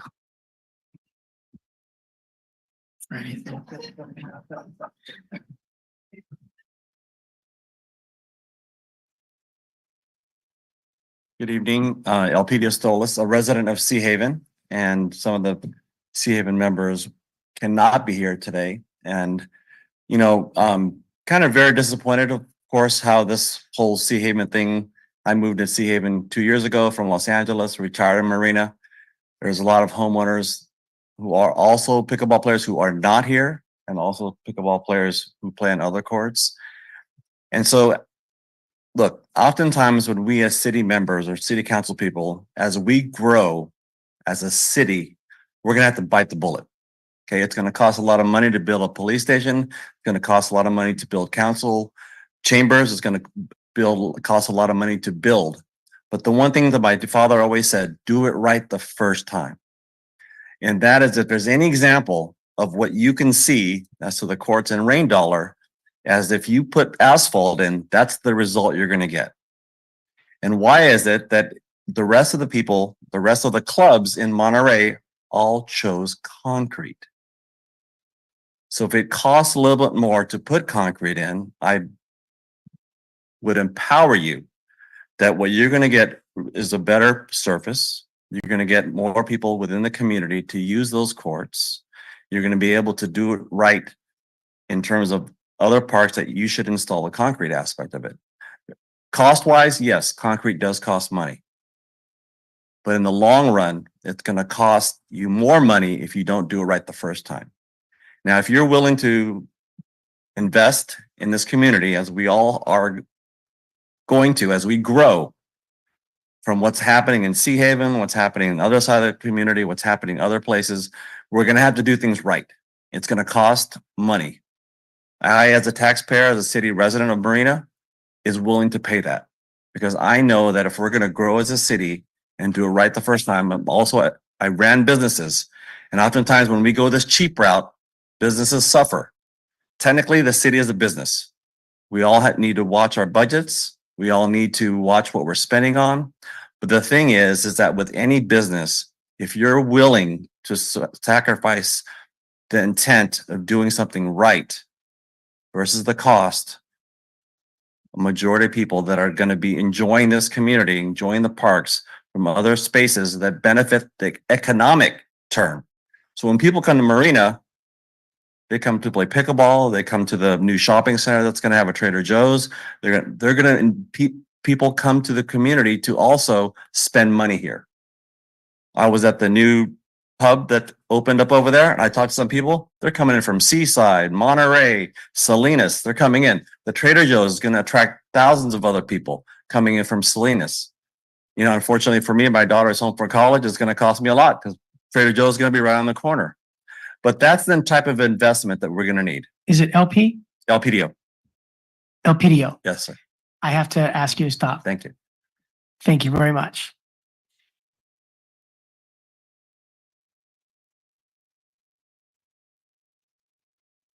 Good evening, Gabe Gandia from Upper Marina. As you can see, I do play pickleball. I had a council member. We invited the council to show up and only one showed up. And just want to say, like Alpedia was indicating, let's do it correctly because believe it or not, we have a group that play here Tuesdays and Fridays. We have people coming from Pacific Grove, from Pebble Beach to play here.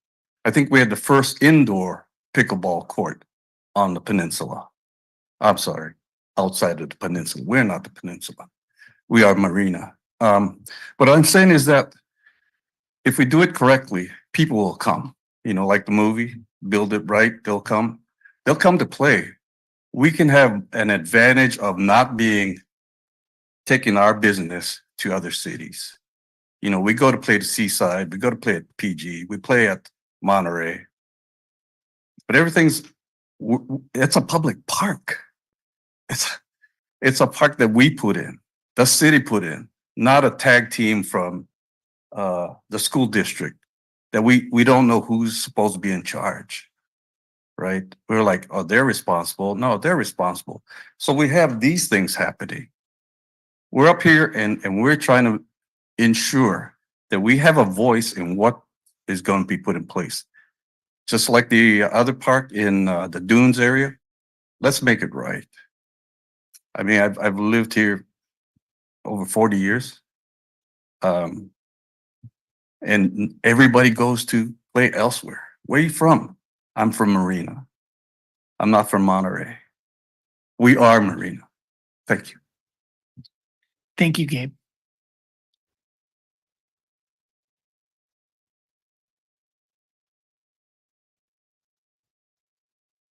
My name is Dave Capizzi.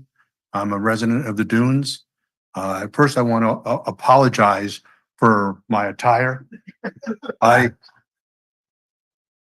in my pickleball clothes because I just came from pickleball in Pacific Grove, where I need to go to play outdoors safely. I played at the pickleball court here in town. First time I played, I hurt myself. Makes me not want to go back to that kind of asphalt finish. And because of that, if you decide to put asphalt into this new courts, I'm going to continue to go elsewhere to play. And I don't want to. I much prefer playing here in town with all of my other friends that live here in Marina. Thank you. Thank you very much. You must be Cheryl. No. I'm Joanne Masuda. I live in Sea Haven. I just got out of bed because I was sick. I have the chills, but this is so much more important to me than anything. I love pickleball. I played racquetball and tennis, but my God, when I got into pickleball, I couldn't stop playing. That's the problem. It's so addicting. And I really do think you should go from asphalt to cement because it really makes a difference. And I'm not kidding. I played on both and I have fallen on asphalt. So liability itself, I think it's pretty special, but please do not change because I will pay anything. Living in Sea Haven, I will rally and have people pay more money to get that court in because I love Sea Haven. Okay. Anyway, thank you very much for listening to me. Thank you, and I hope you recover soon. Anyone else here in person on this matter? Not seeing anyone. Let's move to those remote. Please raise your hand if you'd like to touch on this matter tonight. Not seeing anyone yet remotely. We'll give you another moment. N. Astolas. Go ahead, N. Astolas. Hi, can you hear me? Yes, welcome. Hi, this is Naomi. I'm at home, but I'm a Sea Haven resident here, and we've been here for 2 years. When we purchased our home, the day we went to go look at it, we asked the office if there's pickleball, and they said, yes, it's coming. And we haven't seen a good court yet. Pickleball is one of the fastest growing sports in the United States. It's grown 187% since 2017. And just in the last year, it grew 85.7%. It's something that is multi-generational. It brings people together. It brings community together. It's something where a grandparent can play with their grandkid and everyone has fun. So it's something that makes it so people don't isolate. We need people to get out so they don't isolate. They come to community, they share together, they play together, they laugh together, they live together. So we really want to see pickleball done right. We don't want to see pickleball done wrong, and we don't have a good public pickleball court in Marina. That's why everyone has to go somewhere else. And Marina is growing so much around the peninsula compared to other cities. So we want things to be done right. There's going to be more people coming to the area. We want to see the pickleball courts with the concrete and have everyone have fun together. That's it. Thank you, Naomi. Thank you for your time. Okay. Anyone else remotely, please raise your hand if you'd like to speak. Okay, we'll close public comment. I didn't note any questions. Did anyone else note questions? Okay. Andrea, did you have input at this time, or you want to hear the council? No, I'm open to questions from the council. Okay, let's go to Councilmember Biala. Thank you very much. Thank you for the public for being here. I have to say, when I went to the senior center, I was so welcomed and people were so patient with, teaching me how to do it. And maybe because I was practicing thereafter at Los Arbolos and I was on asphalt, maybe that's why I didn't continue. But I truly understand and I accept that concrete is the way we should go. It sounds like there should be no question about that. I don't know what the difference in cost is. If you know. I was just looking for that on my phone. I was trying to find an attachment and I did not see it. And I don't know if they even gave us a breakdown specifically on that. Okay, well, it can't be extraordinarily different, I would say, in terms of all the other changes that we're thinking about. So I believe it is pretty significant, which is why they made the recommendation. Okay, and the fencing, I don't know how you would have a pickleball court without a fence. And a tall- They're proposing a 4-foot fence, which most of That's the balls would fly over the fence. Sure, Yeah. sure. So I would be, if we're going to have pickleball, I think what Elpidio was saying is let's do it right. So I can't imagine a 4-foot pickleball fence. And the other thing that I learned at Los Arbolos is the wind is very strong. So every ball would always go to the right side of the park. It didn't matter, where you hit it, it always ended up on one side of the fence. Is this positioned correctly by those of the people who are more experienced, obviously, than I am? Is this the correct positioning that we should have, given that Marina has a lot of wind? That's a great question. I have not looked into that, but I can do that. Okay, because it looks like we're just doing it sort of, maybe at random, but we could Based on where maybe- it looks good. Yeah, and we could maybe turn it if need be. But anyway, I appreciate the input from the public, because it's something that I had absolutely no clue about, the differences between the surfaces. So thank you very much. I did want to make it clear to the council that staff has not agreed at all to what Watkins Castanos has proposed. We do not agree at all with the asphalt or with reducing the fence height. That we're just strictly forwarding the proposal from Watkins. Okay, thank you. Let's go to Mayor Pro Tem Vischer. Thank you, Mr. Mayor. The reason that I have not started playing pickleball is I know because it's so addicting. I happen to know one of the speakers, and when I asked his wife, "Hey, did Dave play pickleball? Is he playing pickleball today?" She said, "Is the sun out?" Like, anyway, so that's my excuse here. But just like the others, yeah, no question. Why would we make courts that are not playable and that are dangerous? And also for the height of the fence, let's not be penny wise and pound foolish here. But so I totally would go for the option that includes everything and the fences at the correct height. Having said all this, I remember having been in this council chambers before COVID, when I was not on the council, I was a member of the public, expecting to be here to see this plan being approved for the city park at Seahaven. One council member mentioned that he would like to see an extra bathroom building. The majority agreed. It was sent back. COVID hit.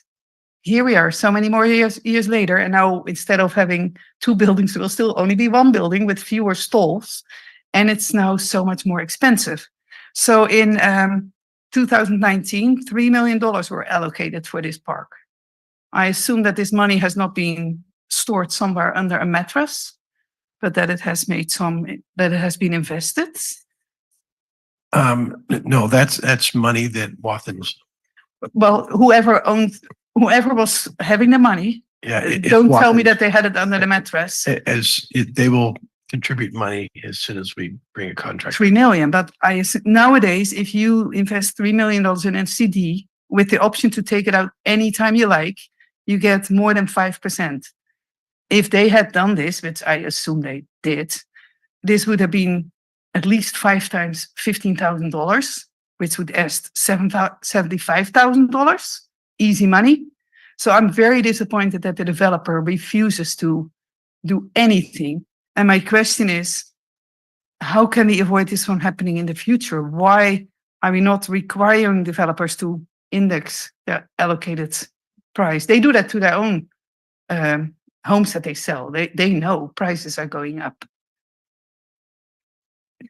Again, that's a good question. All of our agreements now do have the index. This was an agreement approved by council 20 years ago that locked us in to those terms and conditions. So this will not happen again? No. Okay, well, that answers. Oh, I don't know if I don't know. No, sorry. It's No, yeah. Public council, we're sorry. Okay. So yeah, I'm all in favor of doing the full design and get everything in there as good as possible. And of course, as everybody knows, we need to maintain what we construct. Okay, thank you. Thank you. Councilmember McAdams. Thank you, Mayor. I'm wondering, how much is the cost savings? I was looking in the packet for like a breakdown, right? They're saying it's 1.4 million or 700,000. Are you saying there's no breakdown? Because I'm curious what the cost savings is if we do decrease the size of the parking lot.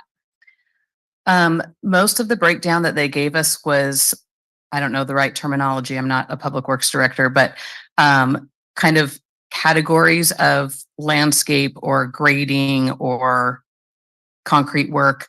It didn't necessarily line item out each amenity that we're talking about. I do know that the parking reduction, they did have a footnote that would save approximately 125,000. But I don't have that level of detail on every line item.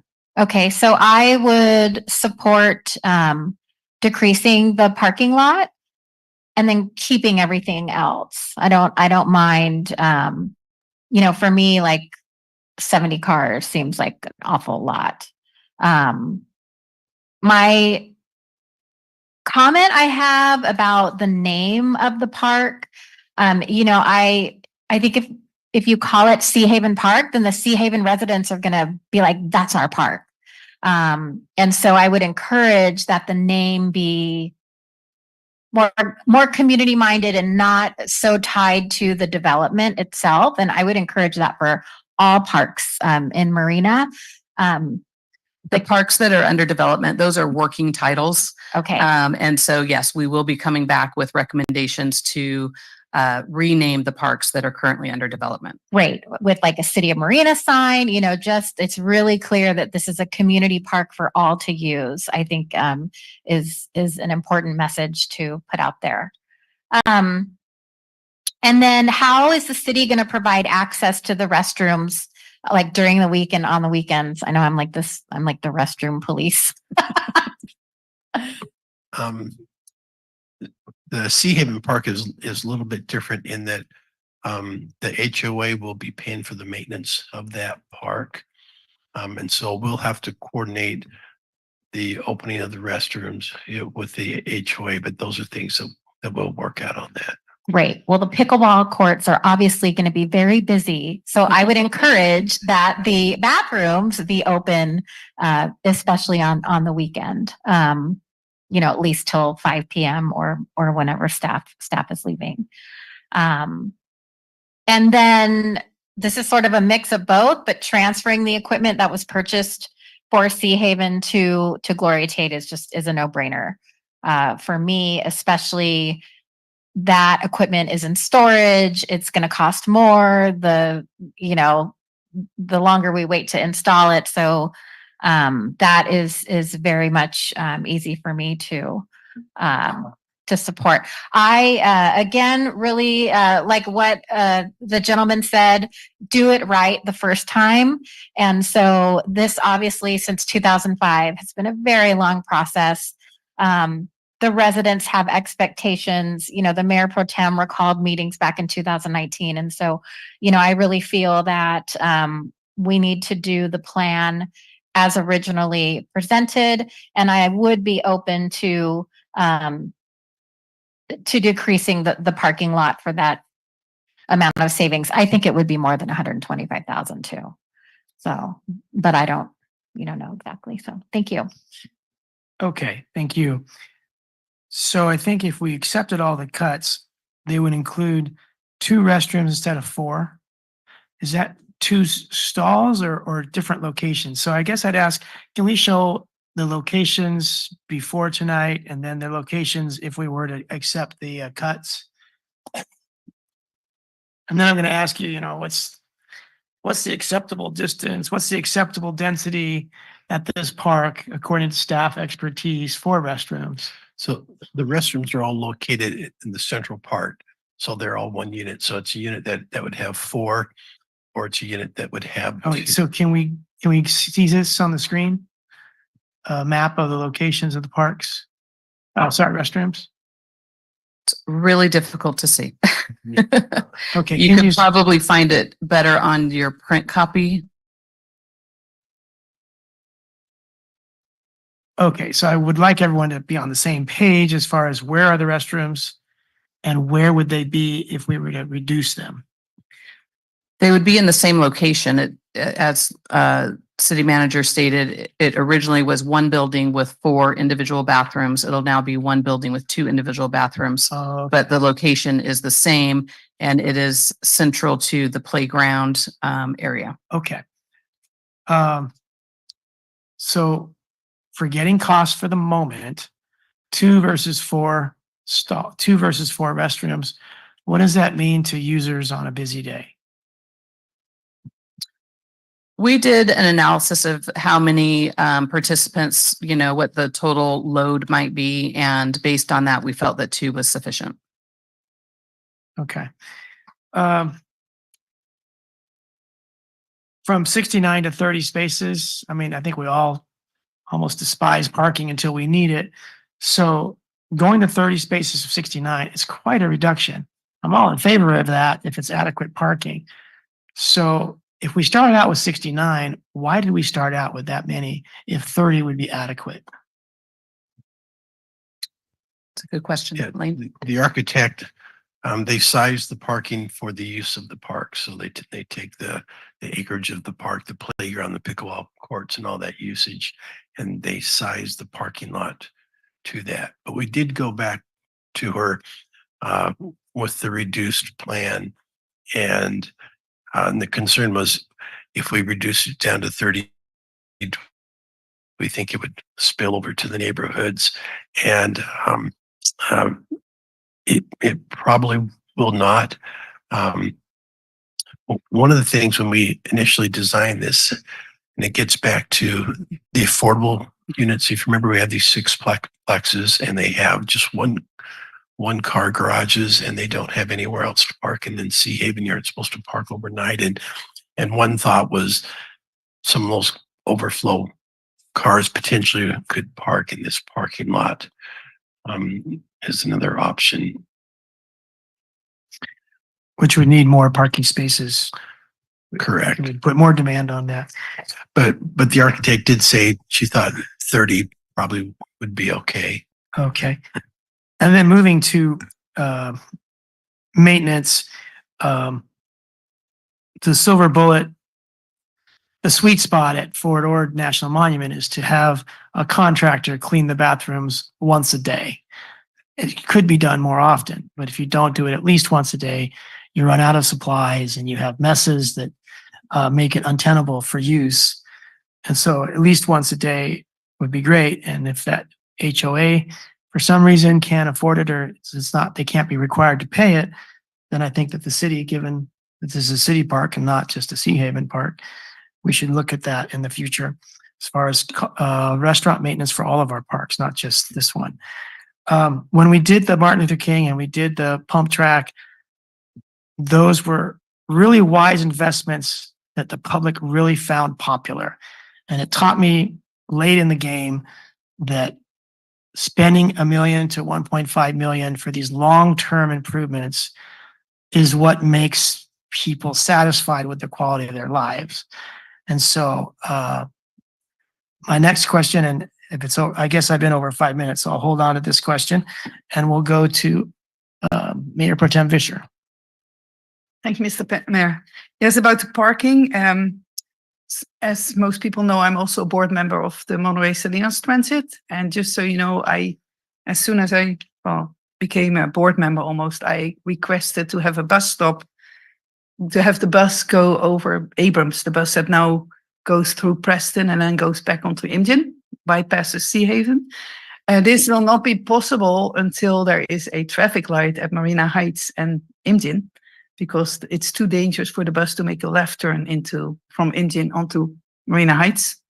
Or, as the city manager came up with the plan, if there's a roundabout at Indian Road, the bus might be able to just make a full circle and then make a right turn into Marina Heights. But this will be, or Abrams, sorry. So this will take time. So whatever wins first, then hopefully a bus can drive over Abrams and have a bus stop close to the park, because this will be an awesome park for so many people. So having said all this, I think that if we can afford to have the 69 parking spots there, I would really go with that. because this park might also be used in the future for farmers markets or other events. And as somebody already mentioned, there will be the affordable housing, the townhouses with the one-car garage. There will be 3 of those locations close by at the roundabout at Abrams and Marina Heights Drive.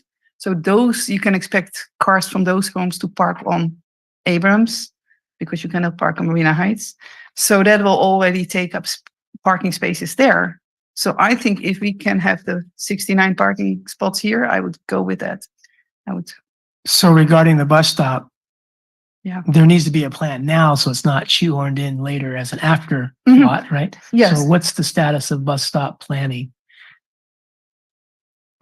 So there is already a space. There's already pavement for a bus stop on Abrams. It's unfortunately it's closer to where the original entrance of the park was designed, and that's because of the elevation. The field there has been moved for the cars. I would still like. I know if there's or even without a bus stop there, people will cut through there to enter this park. So I would still like to look into adding a pathway to, can I point it here? So more closer to the roundabout. I think people will enter the park from there. Instead of, if you're walking, if you're by car, of course you'll go to the parking lot. But if you're walking, why would you go all the way Or around bicycling, right? or take the bus? Yeah. All right. So instead of waiting for a social trail to tell us where people want to go, we might want to look you're into- saying modify the design to put a pathway where we think people are going to want to go. Yes, or we might construct a park and then look at it, but yeah. what? Or we might construct the park first and see what we are doing. Put the path in and later. then put the pathway, maybe stairs or a ramp, yeah. Okay, Councilmember I'm sorry, Councilmember McCarthy and then Biala. Thank you, Mayor. I'll keep it quick. I used all my political capital on the last item, but I second Councilmember Vischer's comments about parking. It's probably my biggest concern. I want to make sure that this park is one that everyone feels welcome to and that can hold big events when necessary. I don't care how we get there. I don't care if that means keeping the parking in the plan or ensuring that people can park on the street and take a path, although there's significant grade there. So building in a path is probably going to be pretty expensive. But I just want to keep that front and center, that I want to make sure that this isn't a park where the parking lot fills up with 10 cars and we say, hey, you can't play here, right? Because there's no parking. So just really important to me. Thank you, Mayor. Okay, thank you. Let's go to Councilmember Biala.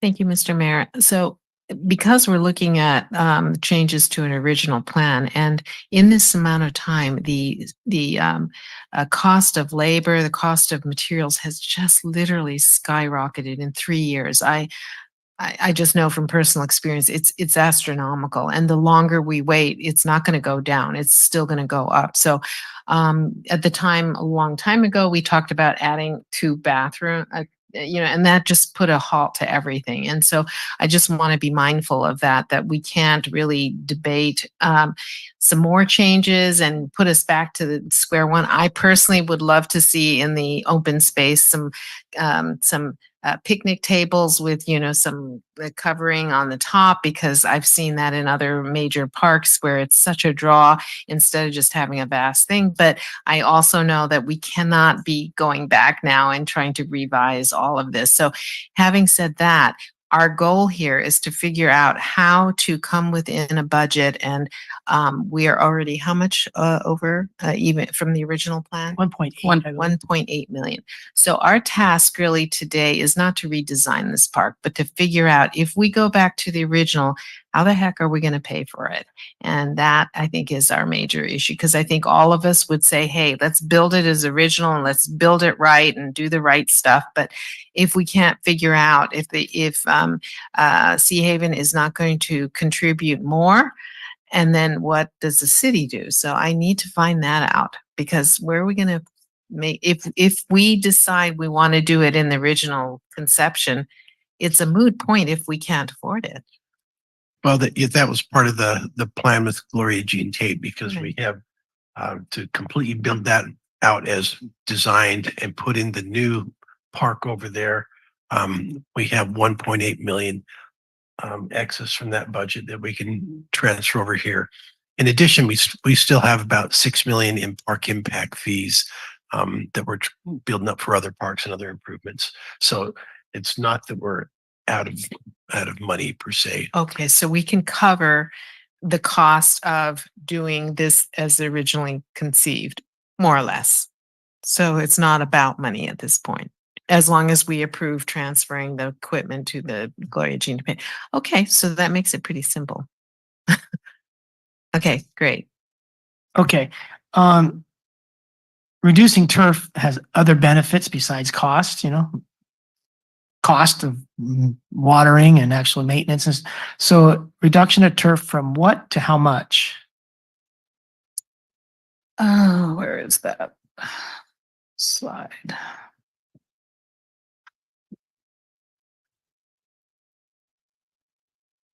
Is it frozen? The one that's redlined and shows all the cuts. I believe it's the second map, that one. So you can see on that, it is reducing about 2/3 of the turf. It does leave enough room for, let's say, pick up soccer or something along those lines, but it's removing quite a swath of that turf and all the landscape as well. Okay, and then what's in place of where the turf was when you remove the turf? I think Nothing. They would basically just leave it as is. Open sand? Yeah. Open No sand. landscaping? Correct. Open sand. And does that sand blow onto the turf that's still there? Does it blow into people's Sure. I eyes, mean, et cetera?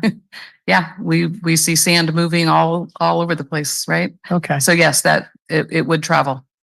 okay. Are there options if you reduce the turf to not have open sand where you've reduced the turf? Chips, some other material, so you don't have blowing sand? Sure. That isn't part of the budget that was proposed, but that could be looked at for sure. Okay. I don't mind reducing the turf because of the benefits there are. I don't mind keeping it because of the benefits it has. I don't think increasing open sand is probably a good idea. My overall comment is, let's do this as well as we did the pump track and Martin Luther King. Mhm. And if we have unallocated buckets of funding, let's not start now by having these things that nobody really wants. Okay, let's go to Councilmember McAdams. Thank you, Mayor, and I concur with your thoughts on that.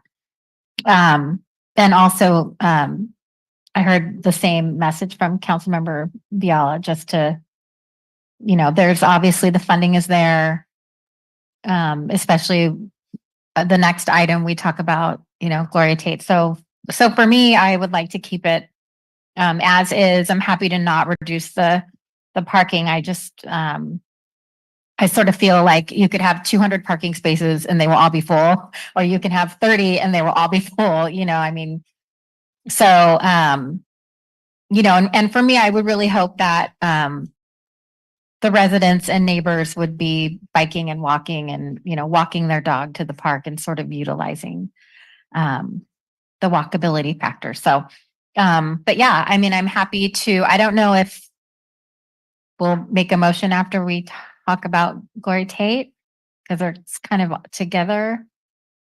Well, we do have an item that We're discussing an item now, which is 13A.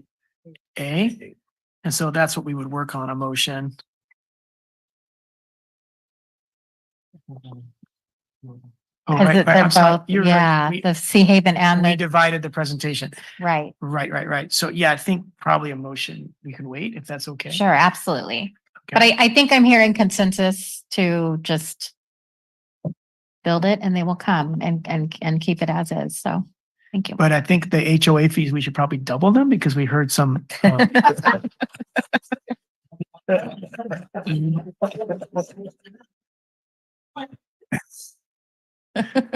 right, anything for pickleball. Okay, so let's go to Mayor Pro Tem Fisher and then Councilman Biala. Thank you, Mr. Mayor. Yeah, I forgot to say, mention about the parking. In the past, I've spoken, I can't remember whether it was with the city or with Sea Haven. Parking will be limited, the hours. It will be closed off during the night. That is correct. Yeah, so there's no risk that So you could do that people will park their cars there and go on vacation for, okay. And, other thing, another forgot. Oh, I cannot believe I forgot this. I can't remember and it's so tiny, the bicycle, parking. I think there were options there, huh? But I do not want to change the plan, also not for that extra pathway. I just want this to be going. But if there are no, if there's no bicycle parking included, I know TMC has So funding for some. For some Well, they have bicycle, funding, yes, they we'll have. take it, but Yes. there's. Okay. There are I bike thought racks so, included, but yes. Yes, but if Yes. we need more, TMC might. Yeah. Okay, thank you. No, I don't want to hold this up. Thank you. Councilmember Ayala? Just a confirmation. So the original design included higher fences and it include concrete. So when we're talking about we have sufficient funds as of right now, that includes all of those.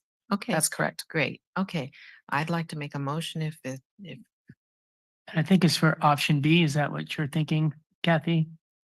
What's on the screen now, option B? is that option? Yes, option B. Okay, option B to approve. Okay. But there's also another motion here that says We were going to wait, selecting. Kathy, we were going to Oh. wait on a motion because we have two issues on this agenda item. Oh, So okay. I interrupted her halfway through the presentation. Oh, right. Okay, so we're not making any Right. motion until. I think we'll make that at the end, but the first item that you'll be deciding on is the scope of the park. And sounds like you guys are open to option B for the 1.4 million and transferring the playground equipment from Sea Haven to Gloria Jean Tate. Right, but there's also another motion here saying that that we are selecting the Sea Haven Community Park Playground design. That's the next presentation. Oh. I have three separate presentations. Oh, okay. This first one is the most complicated. The next two will be Oh, easy, okay. I hope. Okay. Okay. Okay, so if we could continue, we'll talk about Gloria Jean Tate. And then we'll go to public comment a second time, and then we'll come back to us a second time. Great. One clarifying question, if I may. Option B, so option B on the diagram is like getting rid of the parking, but is that not, that option B doesn't coordinate with this option B or? I just want to make, The one that is redlined is option A. okay, because it says option B, but I think Actually, you brought it. I think the option B that we put here was reduce it to 2 to 4. We got very clear from the council, the original plan of the 4 restrooms, the parking, keep all those things in place. Right. And we can do that for the 1.8 So million. we're Option talking C about- is 13B, but this has to do with the design. This has to do with the finance.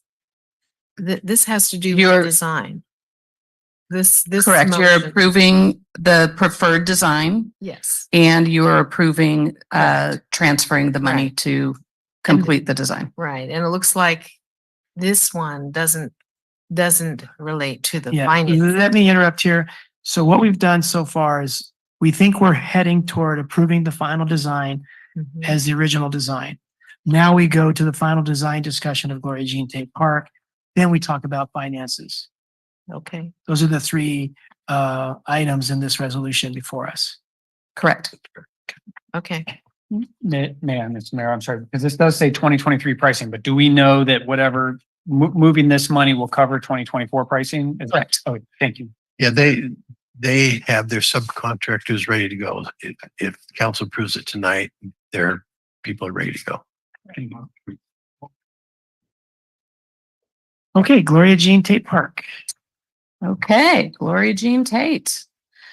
So this one is a little bit more straightforward. The budget for this project is 8 million. The estimated total cost to date is 6.2 million, which leaves the potential savings of 1.8 million, which is why we were suggesting there is money to be moved if you choose the higher price tag. The updated design highlights the following park elements. The dog park is sectioned into separate areas for smaller dogs and larger dogs. There's a basketball court, 2 pickleball courts made of concrete, exercise area, and horseshoe and cornhole courts. Picnic areas, open turf area, walkways in and around the park, play area using the play equipment shifted from Sea Haven Park, and 34 additional parking spaces along Cordoza Avenue. And this is the site map for that. You should have a large print version in front of you. This is kind of far for me to point to. So if you see the parking lot, immediately adjacent to the parking lot is the dog park, and a large picnic area. This may be an area, Councilmember Fisher, that we could possibly add some sort of, gazebo or coverage like you were talking about in the That was other my park. suggestion. Oh, I'm sorry. Sorry. 2 pickleball courts, a basketball court, cornhole, and horseshoe area. Very large playground, which we will look at in a minute, an exercise area, and a large turf area. And then you'll see at the bottom of the map, restriping Cordoza in order to add 34 parking spots.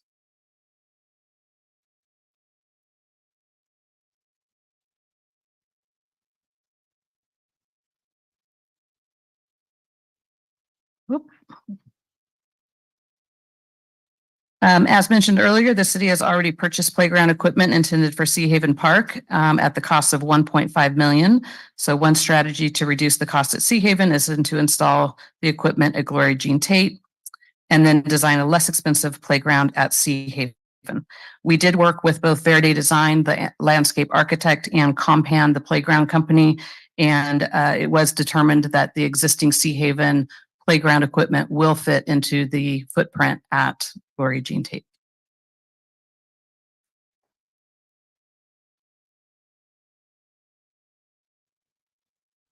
So this playground has already been approved, just it's been approved for a different park and it's already been purchased. So there isn't a whole lot of discussion here. But the playground area is pretty large, 17,000 square feet. Approximately 35% of the surface will be the poured in place rubber, and that is indicated by the blue and purple areas on the site plan. The other 65% is engineered wood fiber. This playground includes an area for 2 to 5 year olds as well as 5 to 12 year olds, and the plan does meet all ADA requirements. This gives you just a little bit better idea of the type of equipment that we will be putting in there. Very high play value, a lot of inclusive features. The highlight includes a 90-foot dual zip line, a 29-foot high giant skywalk with a slide, a custom 4-bay swing set with multiple swing options, a little baby whale climber, an inclusive twister, a universal carousel, music panels, and more. It's a very, very exciting playground. It's very impressive. And it will be great to be able to get that installed sooner than later. So that concludes the presentation. The request before you is to approve a final design of Sea Haven Park, including relocating the playground equipment, approve the final design for Glory Jean Tate Park, and approve transferring funds from Glory Jean Tate Park to Sea Haven Park to complete the approved design. And I just want to state that even though we have potentially 1.8 million in savings, it does not mean we will need to transfer all of that to complete Sea Haven. And why is that? So Sea Haven right now, we're estimating 1.5 is what's needed. We have 1.8 million for the new playground, but we are asking them to design it at 1 million. So that's 800,000 right there. And then you would need to transfer potentially maybe 700,000 or 800,000 from Gloria Jean Tate. So the savings is at Gloria Jean Tate will definitely cover the Sea Haven project. Okay, so I'm still a little confused on the Sea Haven. Trying to reduce the cost of the playground at Sea Haven to save money. Is that plan A right now? Say that again. Did we leave Sea Haven alone, or are we still plan A is to reduce the cost of Sea Haven playground? Both options included reducing the playground to $1 million playground. Instead of $1.5 million playground? The one we purchased was 1.5 at the time, which was probably a couple years ago.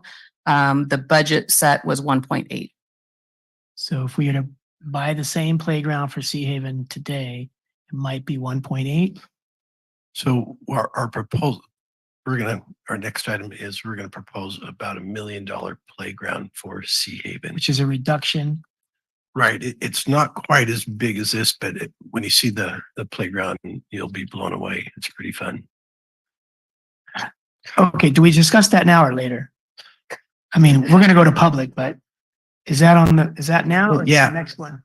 So it's the next item. Yeah, the actual playground. Okay. So what we need to discuss now is Gloria Jean Tate design. All right. Okay, so let's go to public comment, starting with people here in person. The site map. Anyone wishing to speak, please come forward.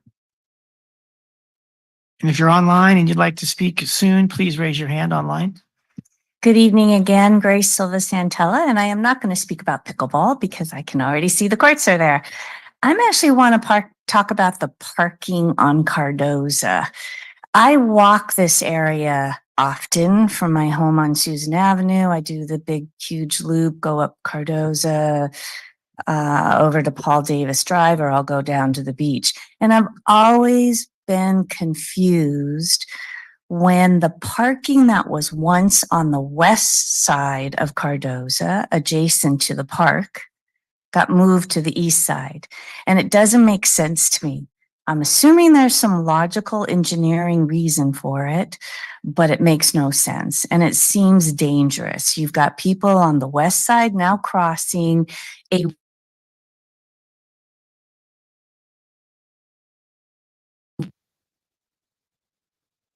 have cars coming over Cardoza heading towards the New Hampton Inn or that intersection.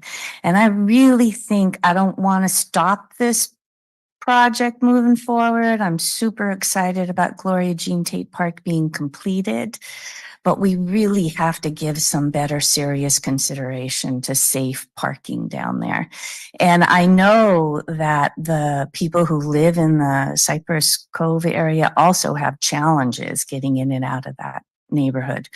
So we really seriously have to get parking back over on the west side. It just doesn't make any logical sense to be asking people to cross over this wide stretch of road to access a park that's going to become quite busy. I'm going to probably take my bike down there, or I'm going to walk down there, but there's going to be a lot of people taking their cars down there. Thank you. Grace? Anyone else? All right, let's go online. Not seeing any hands raised. We will close public comment. Sure.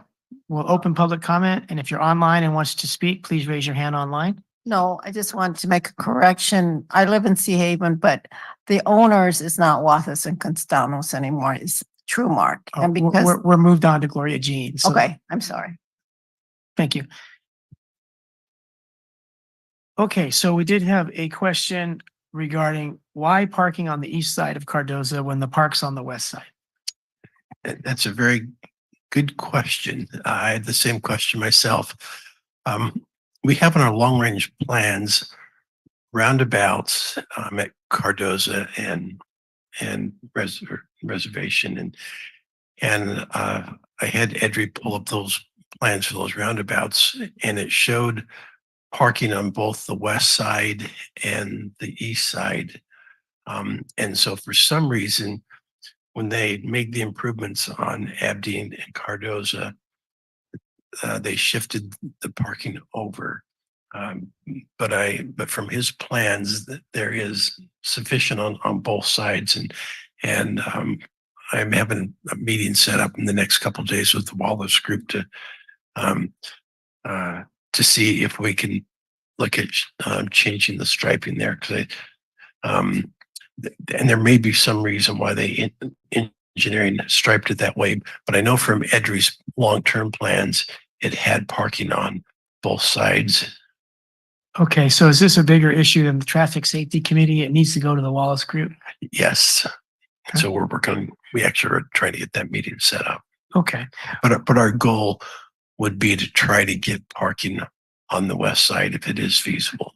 And if you can only have parking on one or the other sides, it seems logical to most of us to put it on the park side. On the west side. Yes. All right. Any other questions that I didn't address here? Anyone else? All right. Let's go to Councilmember McAdams. Thank you, Mayor. And that actually was my comment about the parking spaces on this side of the street. So since it sounds like there is going to be some additional residual, I feel certain that all of the users of the park that are going to, if they park over here on Cardoza, are not 100% of the time going to use both of those crosswalks. And that is a very dangerous, I think, street. Like the commenter said, it's a wide street. Sometimes people are going a little fast. So I would encourage, if we're not able to move the parking to the other side, at the very minimum, we're having another crosswalk or maybe two with lights, something like that, because I know that none of us want anyone to get hurt. So like I said prior, transferring the equipment is I'm supportive of that. That seems like a no-brainer. I would encourage, we have a maintenance plan, as well as a staff schedule to lock and unlock the restrooms. So speaking of staff, and perhaps this is like a future conversation, I mean, obviously we're seeing all these parks coming online. We're going to really encourage the residents and also, visitors to utilize our open spaces and parks. Are we thinking about, increasing public works department, or perhaps a maintenance person in recreation and cultural services department? Obviously the ladies are going to be busier with booking parties and events, and maybe there's pickleball reservations. So I just hope that we're, thinking about that when we head into budgets. Obviously we want to make sure that our staff is supported and that these investments are getting the attention that they deserve. And just my last comment is I really feel like the luckiest girl in the world to be here serving the residents of Marina at this time. I mean, this has just been a decades-long process. And so how lucky are we to be here when these projects are coming to fruition? So I'm very, very grateful. Thank you. All right. Thank you very much. Councilmember Viola? Thank you, Mr. Mayor. So I'm looking at the parking issue and this strip of additional parking. Is this all the city's property? I don't even know what's behind all of this. Yes, that's all the right of way in Cardoza, and that's actually all paved. Okay. Oh, okay. So I'm looking at this and seeing how would we get more parking on the west side of Cardoza? And I'm looking at this dog park and I'm thinking, could we move the dog park over to the open turf area? And that will give us a little bit more room to have, parking. I mean, it seems a shame to waste that since it's the other one on the east side is already paved, but I agree. I think it's really kind of a dangerous situation that we're asking for. Some real accidents with children happening. And so I'm wondering if we could do that because the dog park is going to be flat. There's not, it's going to not be paved over. And so the open space also might be able to accommodate that. Yes, we've talked about that internally as well. And that would probably be the easiest shift of programming within the park. We will lose a good chunk of that open space, green space. But that is definitely an option that we can go back to the landscape architects with. Yes, and the kind of carousel picnic table thing, it could still fit into the open turf area because that's great for like, birthday parties and stuff, much more so than just having a little picnic area. I mean, it's a real enclosure for people to feel like, hey, this is our party space. Right. It can be so nice for larger events for the community. But those are my comments. Thank you, Mr. Mayor. All right, thank you. Councilmember McCarthy? Thank you, Mayor. Couple quick comments about parking. I attended a traffic safety committee meeting where this issue of that street was talked about. And it was really interesting. One thing our staff does really well is that they try to make decisions based off of the rules and not a lot of emotion. And I think that is good. And so an example of this was I suggested, why not some children at play kind of signs? And it was pointed out that those aren't signs approved by the California State Department of Transportation. So no, we can't do that. But I think that has to be measured with some maybe common sense, maybe not the right word, but something else other than just what the guidance and the policy says. For me, I would actually take this a step further and say, I would reject putting parking on the other side of the street. It is dangerous. That's the equivalent of a 4 or 5 lane highway. I don't know why that street is so large, and there's some historical reason that probably staff doesn't even know. But it's an abnormally large street, as is Reservation by Walmart and some other roads. But the member of the public that spoke about the danger, I see that member walking with her yellow vest on, and she probably wears that because she literally does think that it's unsafe. And so I would not support building out parking on that side of the street. I just think it's dangerous. There's a bike lane there, and as people open their car doors, they may inadvertently hit a biker. And so that's concern number one. And the other comment I just want to make real briefly is the context of some kind of master park plan as we look at all these individual parks is something that I don't think we've really talked a lot about. And I'm especially concerned about keeping a few parks that are as limited in amenities, right? And more driven by open space and just nature. And I think Lock Patton currently is one of the parks that we look to for that kind of element. So as we look at this park plan, I just want to make sure that we're doing it in the context of an overall vision that, hey, we are keeping some spaces that are more natural and less amenity driven, and a place where people can bird watch and enjoy nature, oak woodlands, things like that. So those are my 2 comments. Thank you. All right, thank you. Elizabeth, have you already gone once? Okay, go ahead. So thank you. And I would like to thank you for the plan. I really like the plan. I have no problem approving this. And I agree, when I looked at and I know the parking on the opposite side doesn't make sense, but we know from the city manager that there will be meetings about it, because I already wrote down the question, maybe add a crosswalk midway. And but I know that Public Works, they follow the rules. I love that department. It's black, white. There's rules. It's so simple. And so thank you for looking into that. But that's regardless of what is decided about restriping or not. I think the park design is just awesome. And I don't know where the nearest bus stop is. I must admit that I have never taken the bus in that area. So that's something else that I can look into, staff can look into. It's very important that, this park will attract people from far away with this awesome play structure. So so then they have to cross. So so if we can, not maybe right away, but in the future, think about rerouting buses to have them on the safe side of the park so that children don't need to cross or people don't need to cross. So great. Yeah, and I agree with Councilmember McAdams, how lucky we are that we are here at this moment, that all this is going to happen now, that people have been asking for so long. So thank you.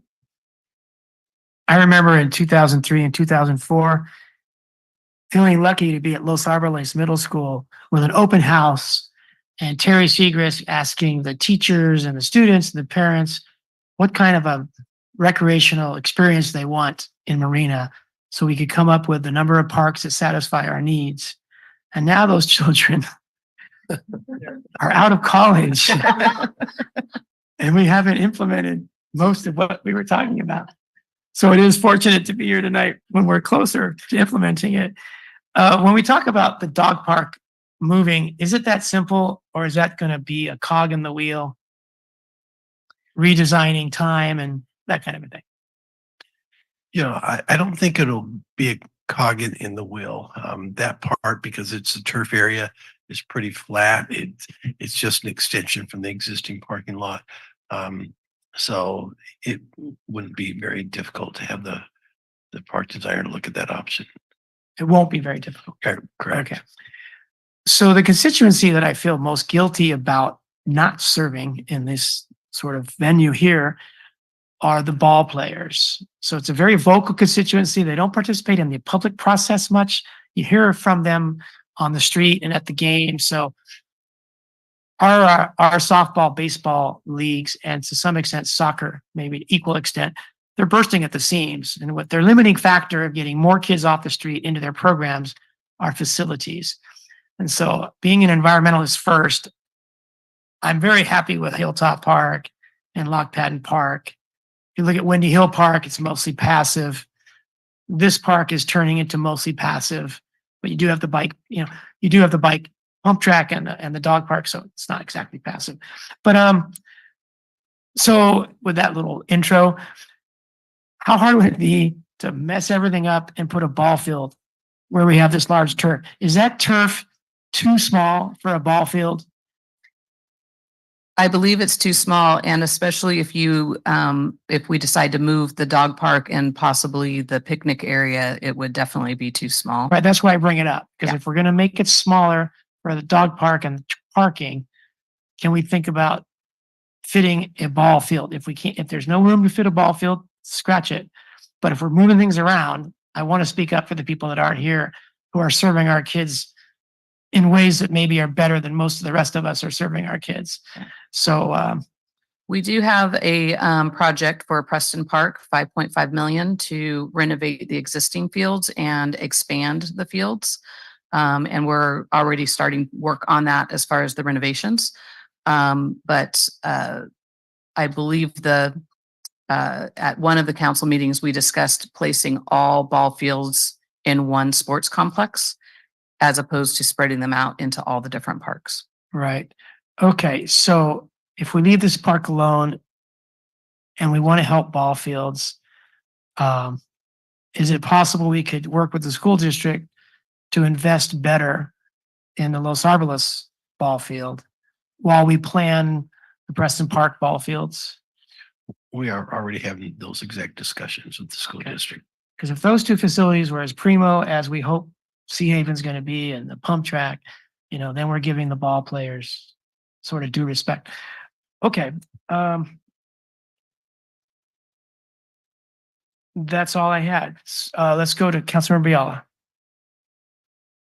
Thank you, Mr. Mayor. So just want to talk a little bit about history. And I want to thank the mayor for his idea of the pump track. And I remember when he first brought this up a long time ago, I was thinking, a pump track, what the heck is that? And then there was some controversy about where that was being planned. And I'm so glad that we ended up right here. But it looks like it's like a fabulous pump track, and probably, as I heard someone say, longer than any other pump tracks in California and maybe the country.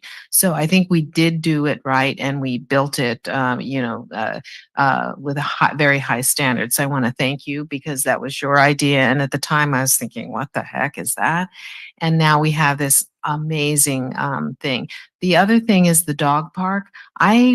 Several years ago, I was advocating to not have dogs on the section, allowing dogs in the section, the only section that is dogs that are allowed on the beach.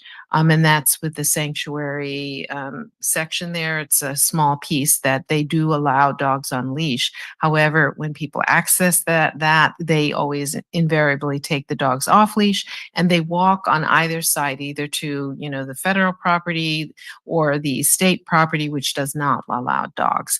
And I had advocated very strongly about making the whole beach a non-dog area because of the western snowy plover. You can't say we're protecting threatened and endangered species and then want your dogs on the beach, because that's just, by research and everything, is just not appropriate, because the threatened species perceive dogs, whether they're on leash and usually off leash, as predators, and they abandon their nests. So that's what I learned, and that's what I've been advocating for a very long time.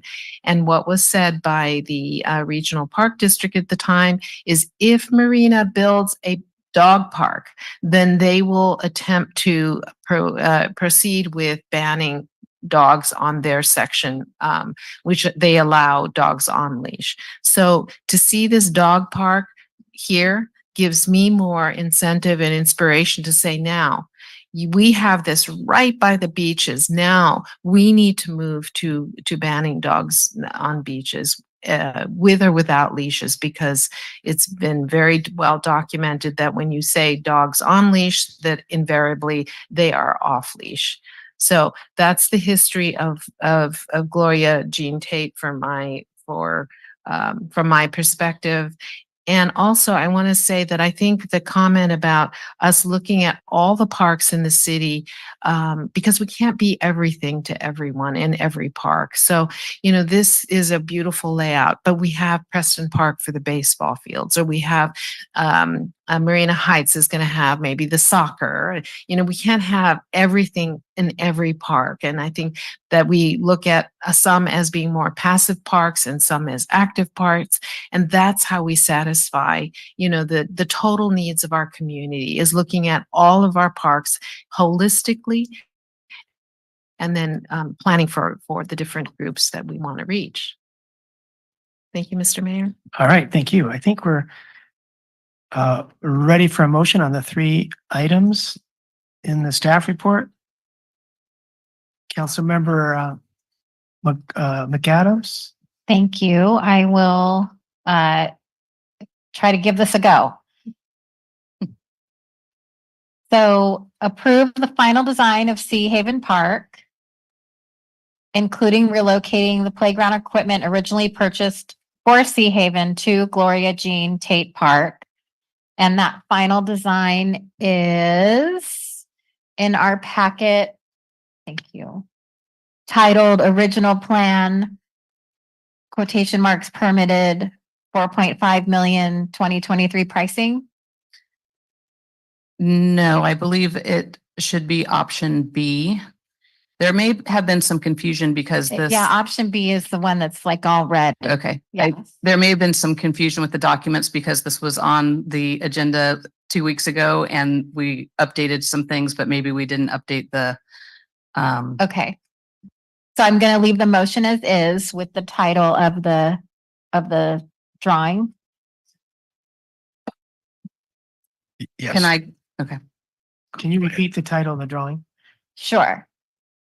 The title of the drawing is Original Plan, in quotation marks, permitted, $4.5 million, 2023 pricing.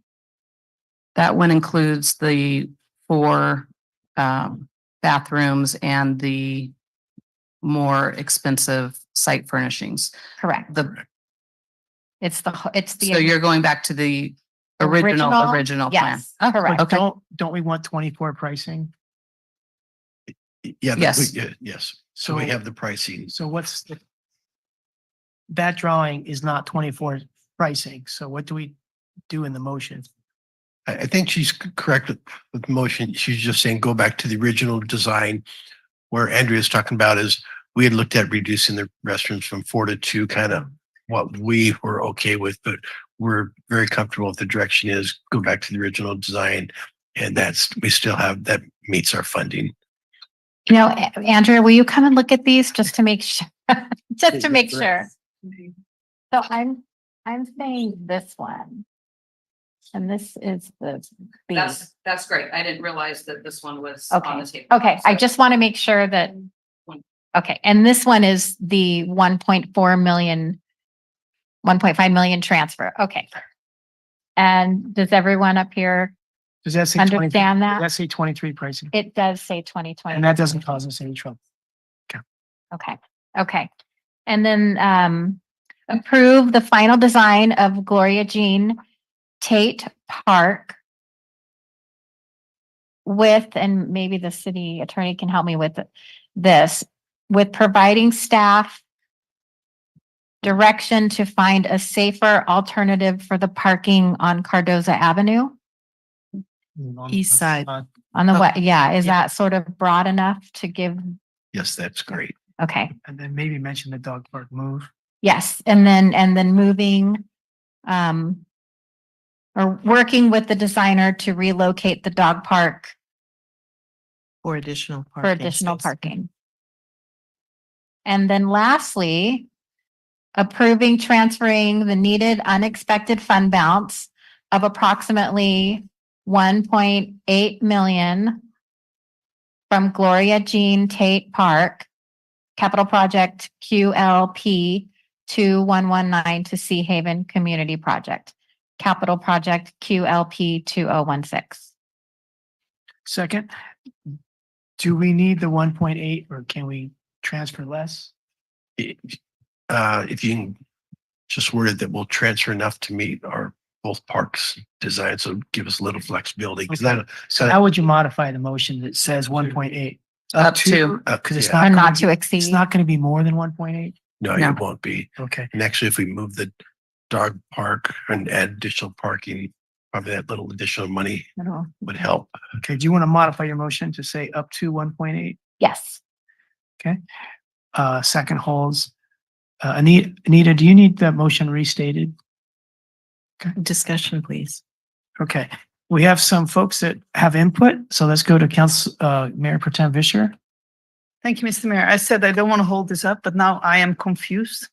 I thought we were talking about option A, that we do know the cost of. And if I see it correctly, the only difference between option A and the original plan is just 2 stalls instead of 4 stalls. And that's the plan that we do know the cost of. So we're going for 4 stalls. So we're going for 4. Do we know what it costs instead of the 2 in 2024 dollars? Oh, What is that cost? Is it 4.5 or something else? It's the 4.5. They updated the cost in January, maybe? So it's 4.5. We're short 1.5. So we're, Tonight, we're moving 1.5. yes, I totally agreed with this. I was just confused now. So I was too. yeah. And Andrew already answered questions beforehand and I'm still, so, okay, if we know the cost, I just don't want surprises, as most of you know. And as all of you also know, I almost forgot to mention maintenance. We will talk about it with the budget. We need to know what it will cost to keep this park and all the parks. And clean the restrooms and all that. Yes, okay, thank you. Thank you. Okay, so let's go to Councilmember Biala and then McAdams. Thank you, Mr. Mayor. So I also wanted to add, if you are agreeable to this, to staff consider putting a gazebo picnic, I don't know what you call it, structures, Pavilions. pavilions. Yep. And yeah, those little tweak details will work out. And even outside of this meeting, if you have any thoughts or ideas, just contact Andrea. We're happy to, those little final details that we. No need to add it to the motion. Yeah. Is that what we're hearing? Yes. That's Leave the correct. motion. I would like to have it in, yes, because we're already talking. Yeah, about so very friendly amendment, I'm specifics. happy to accept And that. and Yeah. second holds.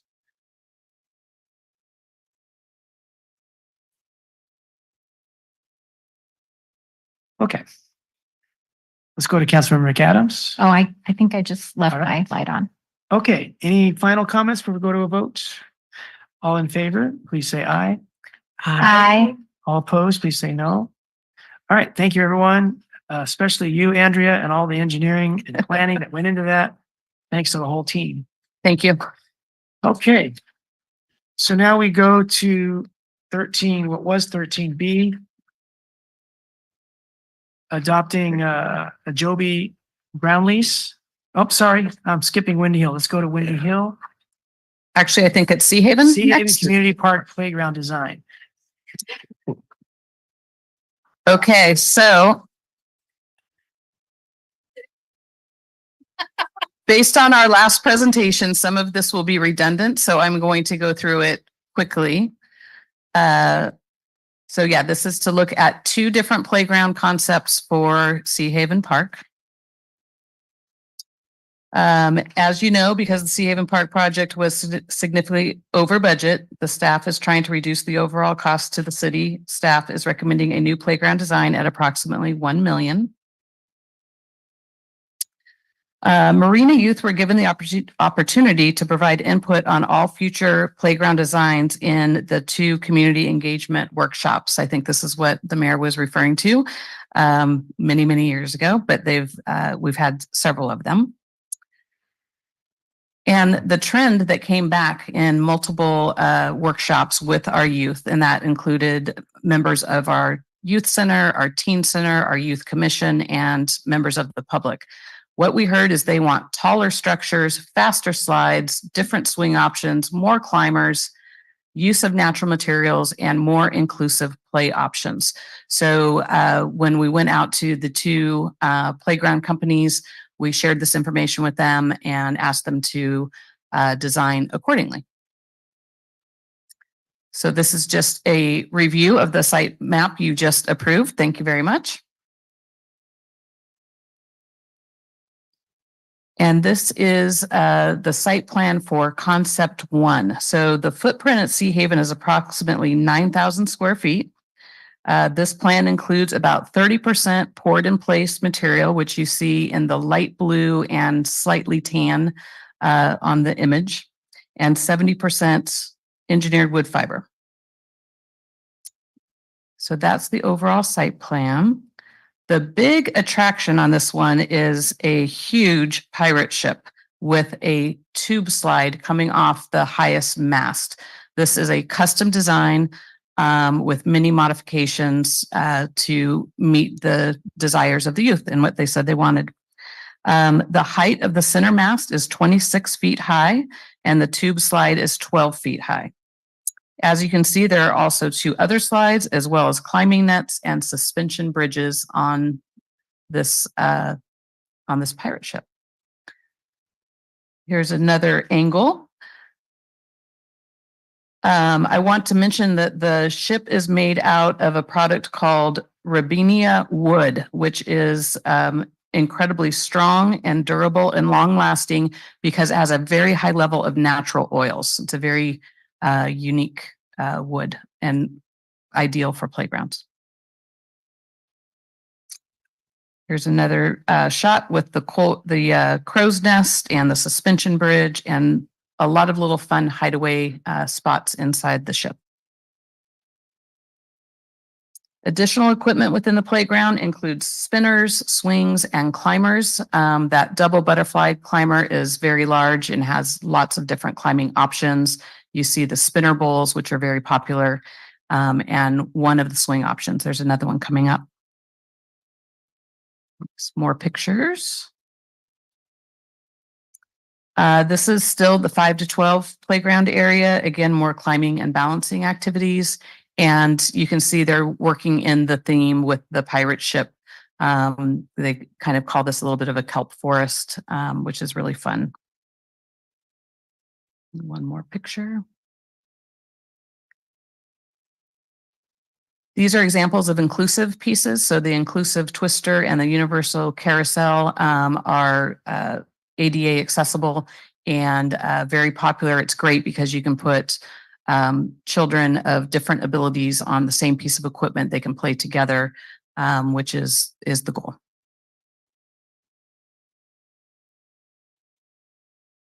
This is the 2 to 5 play area, which again kind of works off of the ocean theme with the colors and the kind of decorative items on top of the equipment. And there you see the kelp forest again and the wizard's hideaway.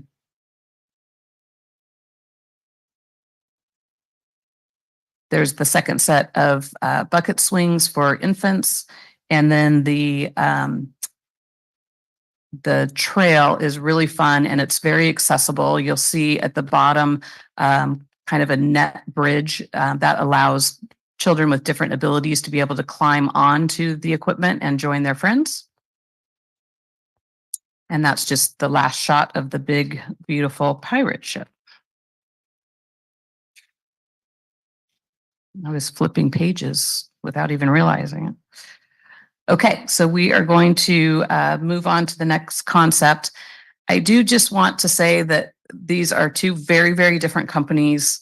And the graphics provided are very different. And I just want to encourage everyone to look at the concepts and look at whether the design is meeting the desire of the youth as opposed to necessarily the actual graphics that were provided. So this is concept number 2. This is the overhead version. This also, similar to concept 1, has a 2 to 5 area and a 5 to 12 area. A big difference here is the surface area. So here we only have 12% poured in place and 88% engineered wood fiber. So basically there's enough poured in place to make it accessible and to meet ADA standards, but it's kept to just that. This is another angle. The structure in the middle is a 35-foot high tower, which we'll look at more closely, with a 20-foot stainless steel slide that is promised to be very fast. And in the foreground there, you see 3 different swing options that we will look at more closely as well. So this is a better look at the tower. It's called a squid tower. And again, 36 feet high with a 20-foot high slide. And you can see that there's a shorter slide on the backside as well. So this slide really highlights the climbing and inclusive features. The lower nets and the hammocks are ideal entry points for children with mobility challenges. And so there are several points where those children can access the equipment and play alongside their able-bodied friends. Another shot of that. This is the 2 to 5 play area.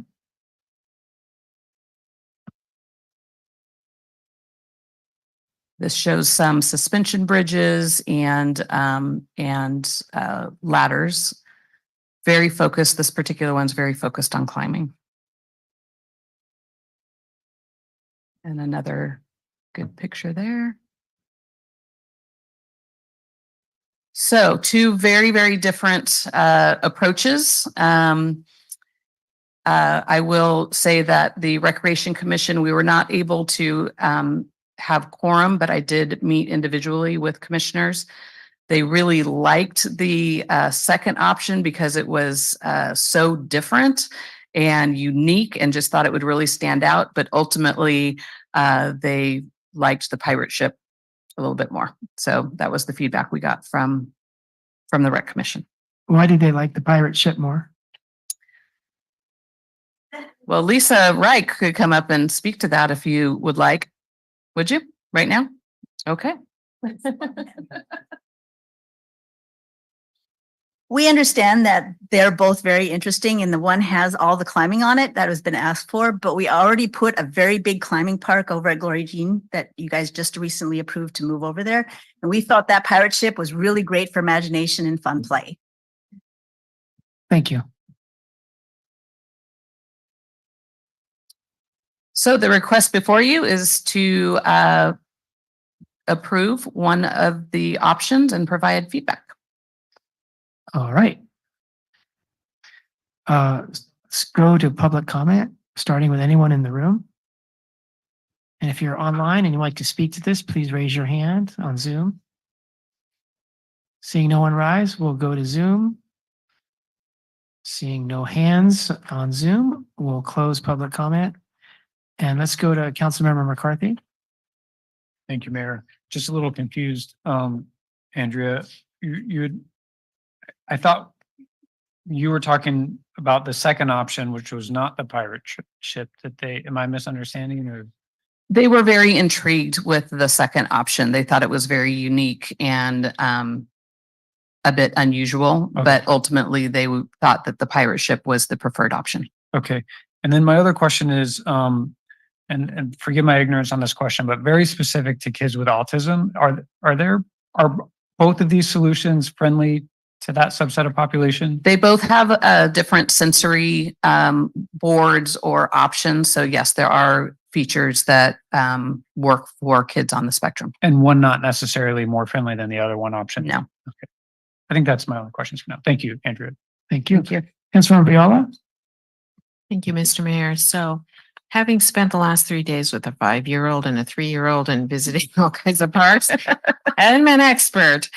I want to say that the first concept design is really more spread out. And, you know, when you see kids on playgrounds, it can be dangerous because people get so excited and they need the space to run from one place to the other. And the second concept looks like it's kind of concentrated. So you've got a whole mass of kids all competing for a smaller space. And I really think that concept of running from one and separating out the children is so important because we cannot control the 12-year-olds and the 5-year-olds versus the 2-year-olds. They're all going to be there, and it's so much easier to separate them when you have more space. So that's my comment on in general of the two concepts. But the other thing that I'm concerned about, and I love the pirate ship, but I can see older kids wanting to climb those mast poles, and you know, you're not supposed to, right? Like the other ones on the other concept, they have sort of things that kids can climb on. But what is to present? I mean, I just see like these knobs, they sort of encourage people to climb, but you put a mast and they see a crossbow at the top. And older kids are going to want to climb that. I mean, they'll take a pole anywhere, and if it suits them, they will climb it. So I'm just concerned about that. I can follow up with the designer if there isn't already a safety feature planned.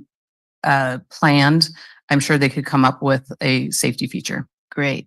Thank you. But I will definitely follow up with Yeah, them on because that. that's my only concern, because I think it's just lovely and it's very appealing, but we're going to have some teenagers wanting to climb up there and sit up there and say, hey, look what I did. I'm a macho guy.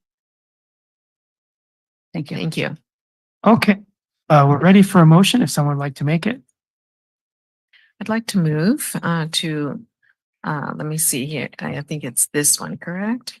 Okay, I'd like to make a motion adopting resolution so-and-so and for the original concept. No, I'm sorry. Got just the concept 1 or 2. Yeah, one.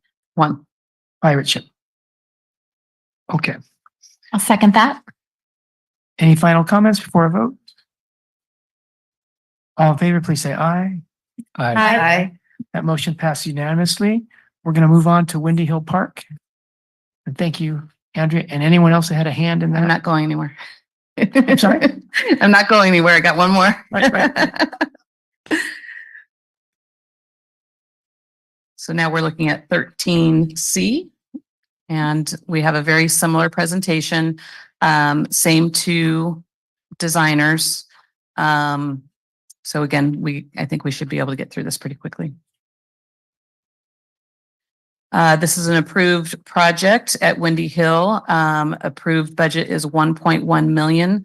I do want to make note that the original project included a bathroom facility at Windy Hill, but because Marina Station will be building a park immediately adjacent and providing a restroom, we eliminated the restroom and decided to allocate the entire budget to the actual playground. But if that is problematic, as we've discussed, there is some money in park impact fees if we want to add the bathroom back in. So again, just reminding everyone that the youth want taller structures, faster slides, different swings, more climbers, natural materials, and inclusive play. So that was the goal in mind. This is a shot of the current Windy Hill playground. And this is an overhead view of concept 1. You will see that the centerpiece is a 12-foot tall owl. That is also made from the same wood as the pirate ship. So again, very strong and durable. And the designer actually offered, because you do have to touch up the paint every now and then, they actually offered to do that for us for the first 5 years. So that was a little bonus. This is the back of the owl. You can see the wing on the right is a climbing wall with handholds, and then the slide coming down the back. It's only 6 feet, so not a super tall fast slide, but in a unique concept. The entire park is themed around the owls, so you'll see a lot of quote unquote fallen logs and oak leaves for the kids to play on. This is a custom 3-bay swing set, and so trying to look at different swing options. This one includes belt swings, a dual swing, an inclusive swing, and bird nest swings. This is the 2 to 5 area. Again, playing off the theme, you can see the decor of owls and kind of a woodland theme. Lots of climbing for the 2 to 5-year-olds, a slide. And then this is the overall park concept. And then we will move on to the second concept. This is the overhead site plan. At the top, you have 2 rope swings. Just below that is a zip line, and below that, the main attraction, which is a tall net structure with a tall slide.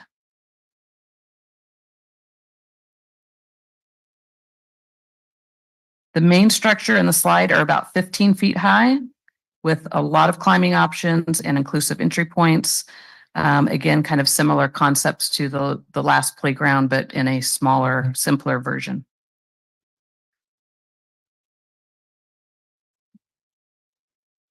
So this shows the rope swings at the front, and then the zip line, and then the structure, and just behind the structure is an inclusive twister. These are just different vantage points of the same layout. So there you can see that the top of the structure is about 15 plus, and then that suspension bridge that the child's walking across is just over 5 feet off the ground. And those are the 2 concepts. Okay, let's go to public comment.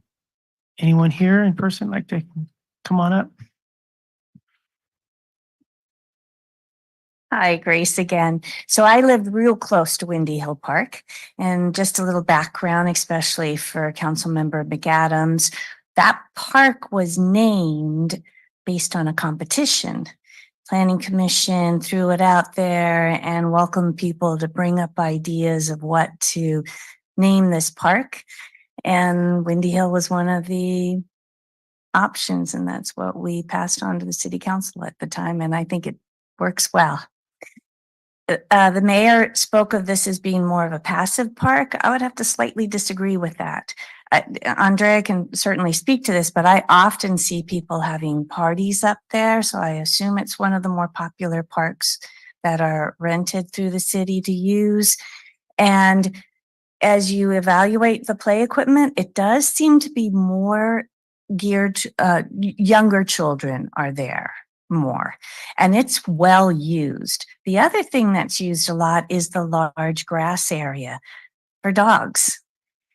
So one curious thing to throw out at you here is, in a future, maybe this should be a dog park someday. I'm not saying do it, because you'll also see adults just walking around the circular area and visiting with each other. But I find it's a very well-used park.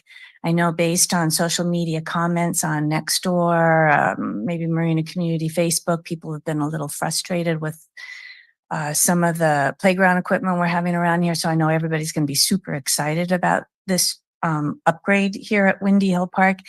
And another bit of history is when Monterey Bay Estates was built. Not sure, Mayor, if you were living here at that time. We had just moved there.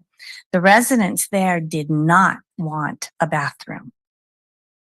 They did not want any transient activity that a bathroom might bring. And subsequently, it's proven to be a real problem for people who want to use that park, especially if they have little children. So I'm really happy to hear that there's a way to be able to work with the developers of Marina Station, help us on the cost of that, or not alleviate that cost, and get some permanent bathrooms up in that area. So thank you very much. Thank you, Grace. Lisa Wright, Commission Chair. I just wanted to mention that the commission did like option number 1 the most. Going with what Grace said, it actually has more options for the younger demographic. And we also liked it because it stayed with the Windy Hill theme with that awesome owl.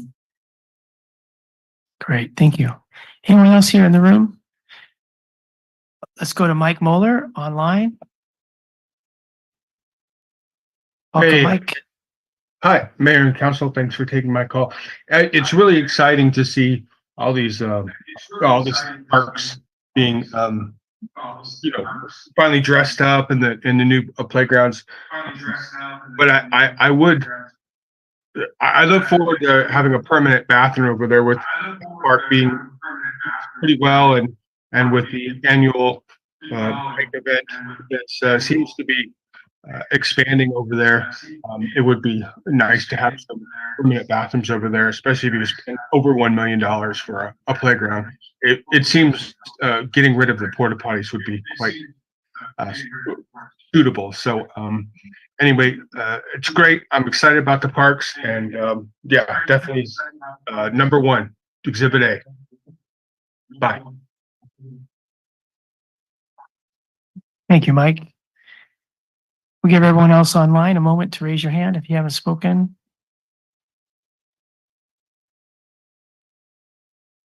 Okay, we'll close public comment. I didn't note any questions. Did you? All right, let's go to Councilmember Viola and then McCarthy. Thank you, Mr. Mayor. So I want to say I agree with the concept 1 because of the owl too. It makes you feel there's younger children. I have to say that the concept number 2 has, I think, overly reliance on these rope things. And my 5-year-old granddaughter, who is very agile, she can do any of the climbing elements and all of that, but she had a hard time with the ropes. And I know that seems to be a trend, but it is not easy. And fortunately, they never fell through. But we had to really watch her because it's so easy to misplace your foot, and she could only go up, and trying to go down backwards was really a challenge because you can't even see your feet. Right. So I have real concerns about the concept number 2. It's so much of the rope stuff, and I'm not a fan of that. I've seen children on there, and it doesn't feel comfortable. And I really like concept 1, especially because of the younger children. But the old-fashioned swings and the varieties, that is so neat. I mean, we can get to a place where we're getting so fancy dancy that we lose sight of how wonderful just regular swings were. And they've done such variations. I just love it. And again, the use of space, of all the space that is allocated for the playground, is really welcoming and I think well thought out. So I'm for concept 1 again. Okay. Thank you. Thank you. Okay, let's go to Councilmember McCarthy. I think maybe it was McAdams. Do you have your light on? Jenny? Thanks. Thank you, Mayor. Do we have an idea of how much it would cost to add a permanent restroom? I believe the estimate at Sea Haven for the 2 stall was around 400,000, if I remember correctly. Does that sound right? And and we have that available in the. We do have about 6 million fund balance in impact fees. Great. So I definitely would support a permanent restroom, just because, I mean, my son is 11 and he and his friends play up there all the time. And I try not to question where they're using the restroom. And I know that they do not go in the porta potty because the porta potty is disgusting. So I really would encourage that we make that investment. And that's great that Marina Station is at some point going to build restrooms, but I do think that it's our responsibility as a city when we're providing, these lovely parks that we also need if we're having birthday parties and potentially a dog park or, whatever that we need to provide just basic facilities and services. So, I would encourage that. It sounds like we have the money, and I too like the owl design. It's very whimsy and goes with Windy Hill Park, and do we have owls in Marina there? Do we know? Yeah, so that's exciting. Barn owls, great horned, screech owls. Great, thank you. Okay, thank you. Let's go to Mayor Pro Tem Fisher and then McCarthy. Thank you, Mayor. So again, thank you for another very fun design. And it seems that everybody prefers the owl. And I really like that the commission is represented here because they're the experts. So, and my question beforehand was, do we have an idea when the new restroom facility at Marina Station will be constructed? It's part of phase one. They expect to break ground this fall. By the time you get to a restroom, could be 18 months. Does that sound about right, Allison? So it won't be, well, that is not even that long in considering how long these plans have taken. So I would prefer to, it's not just the money to build a restroom, but we also need to make sure that we have enough people power to keep it in good state, keep it clean, maintain it. So I don't know enough. I haven't seen the plan from Marina Station, how close that bathroom will be, if it's really easy to access from this park. The restroom will be it's really close. It's directly right- adjacent. You don't have to cross a street or No. So I would prefer to try with this and keep in mind that if it doesn't work, that there might be enough money left from the other parks to still add it later. I'm careful. I really want us to focus on maintenance, and because has not been done very well in the past. So, and for the rest, just 2 remarks, not even questions. Okay, in general, for all the parks, short and long-term maintenance plans plus budgets, and we could consult, or staff can consult with the designers. They know exactly what needs to be done to maintain it in good shape. And also have the play structures inspected. There are special companies who do this. For sure, after it has been constructed, installed, and probably annually, we need to have a budget to have. I noticed there's this man, that's all he does, and he will look exactly at what signs need to be replaced, or anyway, it's a specialty. For all the playgrounds, there's a For the playgrounds, requirement to be inspected at the time of construction. Yes, And then I believe it's every 5 years after that. yes, and I would recommend doing it more often than annual, only every 5 Right. years. Right. Because it's important, we don't want anybody to get injured. Right. Yeah. So those are my comments. I'm just excited about the park. Thank you. All right, thank you. Councilmember McCarthy. Thank you, Mayor. Just quickly support Councilmember Fisher's both comments, actually. One on the restrooms. If there's a way to at least give it a shot to see if those other restrooms can be built, and maybe if, we can take a subset of the money we saved and ensure the porta potties get cleaned twice as much or a higher frequency. I know they're still not pleasant, but at least it's something. That's one comment. And then just on painting and maintenance, I think it's great that the recreation director has identified this need to paint on a somewhat regular basis. But the next question is are we going to actually do it, right? And so I think if we plan for it, we're headed in the right direction. But if it starts to lose its appeal and luster, I'm worried that what sounds like a good option today is not a good option, 10 years from now. So just want to support those 2 comments. Thank you. Okay. I wonder if we could have a reserve fund similar to what we do for our vehicle replacement. So we know when we got the money, we don't have to find it in this year's budget when we have to replace vehicles. So if you had a reserve fund for playground maintenance, not the weekly, but the painting overhaul, once every 5 years, whatever, at all of our parks, that adds up to a big amount of money. So if we had a reserve fund, then it's just seamless. We don't have to find the money when we haven't heard. Yeah. Yeah, that part we're going to build into the maintenance plan. So, the painting, all those repair, all that would be in the maintenance plan. But you bring up a really good point on setting aside the reserve account, because these are millions of dollars we're putting in these parks. This equipment should last 10 plus years, 10, 15 years. However, now's the time in our budget to start setting aside. So every year we start building up the reserve so that when it's time to replace the equipment, we'll have the funds, because we won't have the impact fees like we do right now. Yeah, that's a great point. So I was thinking about maintenance, but they'll be twice as expensive in 10 to 15 years, and we have several of them going in. So we better have that reserve fund. Okay. In the past many years, supposedly our public works goes to every park on every Monday, and they do a site inspection. But we have dangerous pieces to the playground that are there for years and they're not fixed. So obviously, either they're not being noted, or they're not being communicated, or they're not being repaired with a work order. And so I'm wondering if we can have public works, the people, now we have a team that just does parks. So I'm wondering if that parks team can be trained to be sort of the eyes and ears in between when the professional contracted inspector comes. So they're going to the park every week, as I think they are.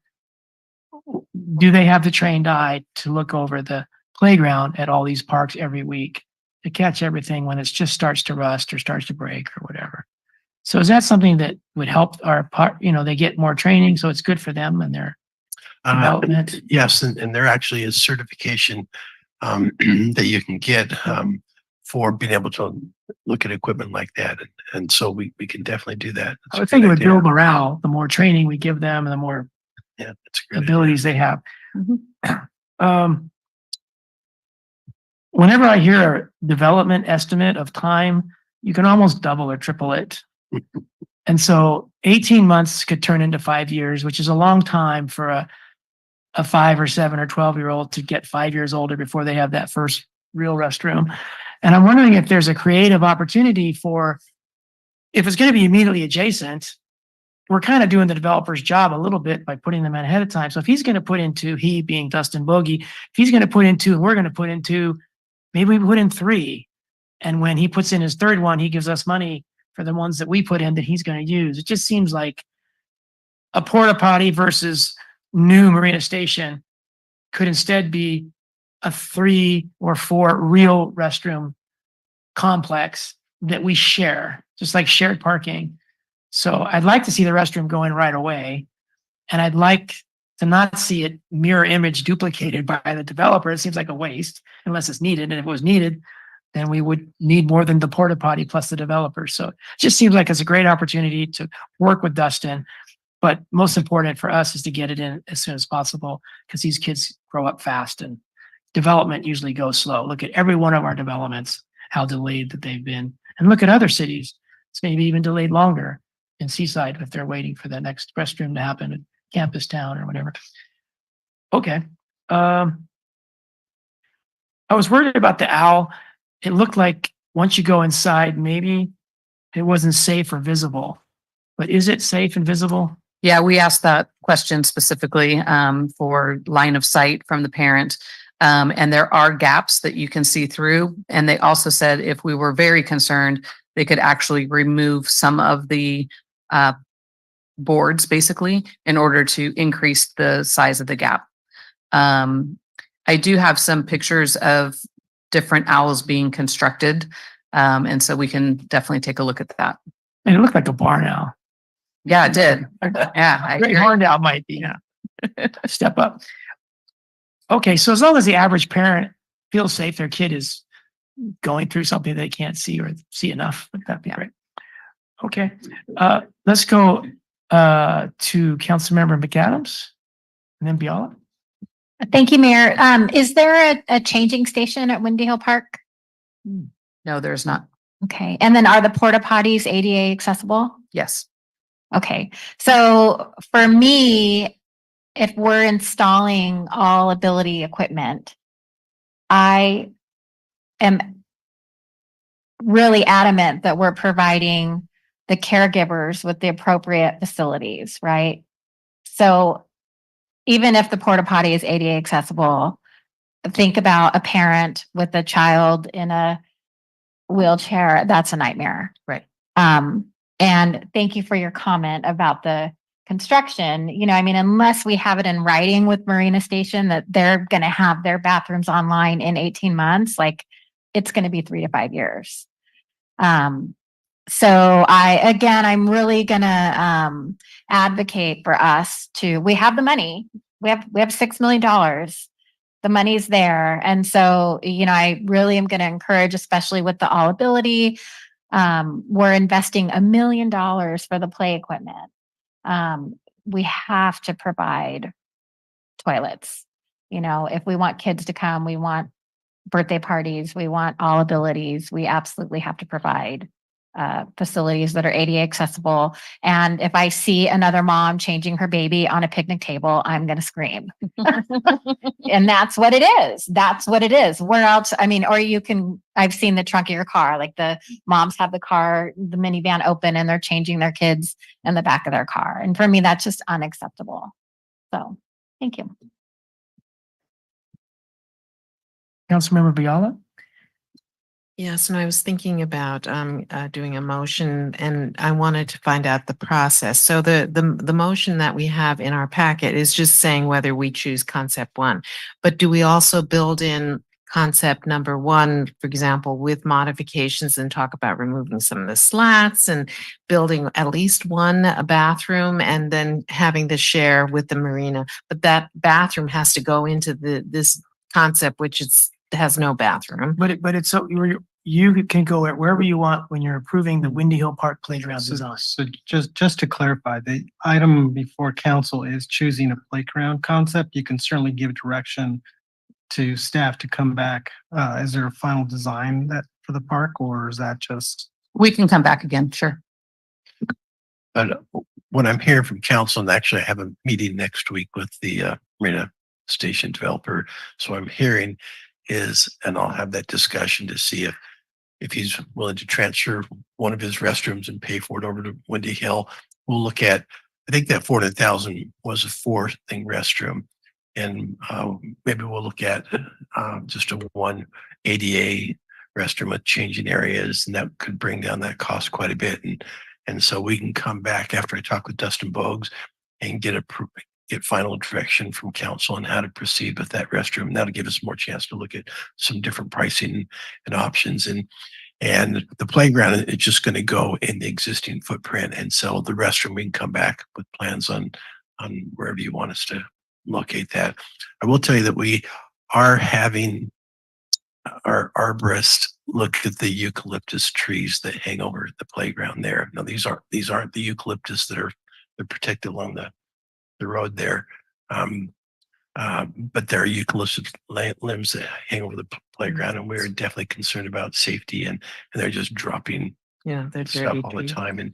And so we will be coming back to the council with that arborist report, and there may be some suggestions, either trim some of those trees and limbs way back to make the playground safer. Okay, well, I'll make a motion after the rest of the comments, so I can give staff direction, but I can also make modifications to the concept 1. Okay, great. Mayor Pro Tem Fisher? Yes, my question is, suppose we approve this playground design today, how soon will this be constructed? 18 months or? No, much less. I would say within a year. Easy. I would think faster than that. Thing is, we have, if you approve the equipment, the site work is already there. It goes in a lot faster. Yeah. I think we could be looking at 6 months. Okay. With the installation of it. So then the whole bathroom issue, it will go back to staff. I agree, because, this needs to be designed. We cannot just do a standard, it's a beautiful park, beautiful playground, and then there's a bathroom. It really needs to be designed, and it needs to be looked at. What will it cost? How will it be maintained? Will it be easy to maintain? Will it be affordable? It might be better to invest more when you build it. like was said, when we do it right, and don't just do one of those standard ugly bathrooms. So I'm concerned about that. So thank you. All right, I think we're ready for a motion. Okay, so like to adopt the motion to choose the concept one for the Windy Hill Park Playground design with the modification to remove some of the slats to increase visibility on the owl structure, and also to give staff direction on the concept of shared bathrooms with Marina Station, and possibly build a bathroom site on Windy Hill prior to the Marina Station building of the construction of the playground. I'll Is that second. covered? Okay. It's great. Councilmember McAdams? So my only concern with the slats is what if they're load bearing? Like, do we know if they're load bearing or are they just visual? They're visual and they showed us different options where, it may not even be removing an entire slat, but shifting so that there are wider gaps between the slats. Got it. Okay. So, Okay. yeah, it was something we asked them about early on, and it's a custom piece. So they'll design it, with our concerns in mind. Perfect. Okay, Yeah. great. Thank you for, yeah. All right. So we have a motion and a second. Any final comments? Let's go to a vote. All in favor, please say aye.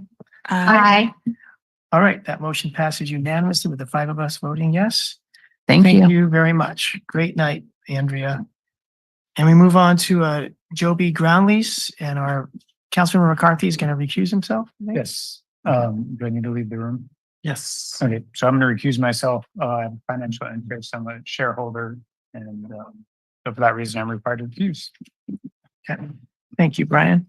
And just one other, before we get to that item, it is 9:55 almost, and so.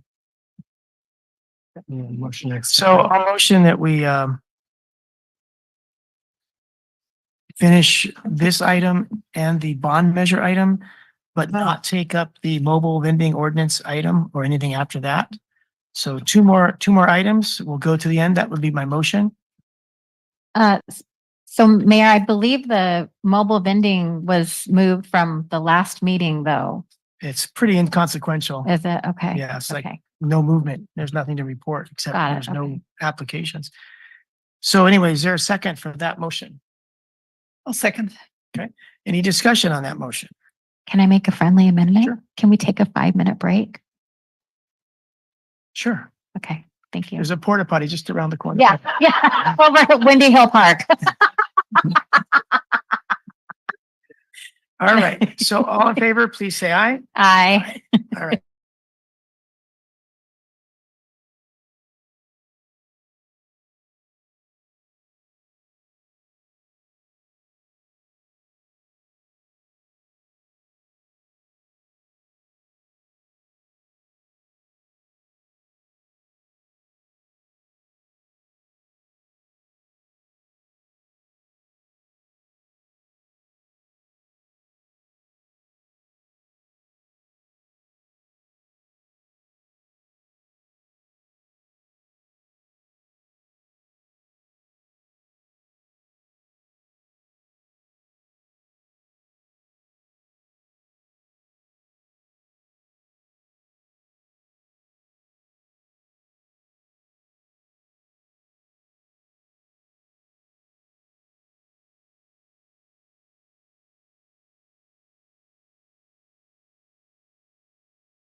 lease?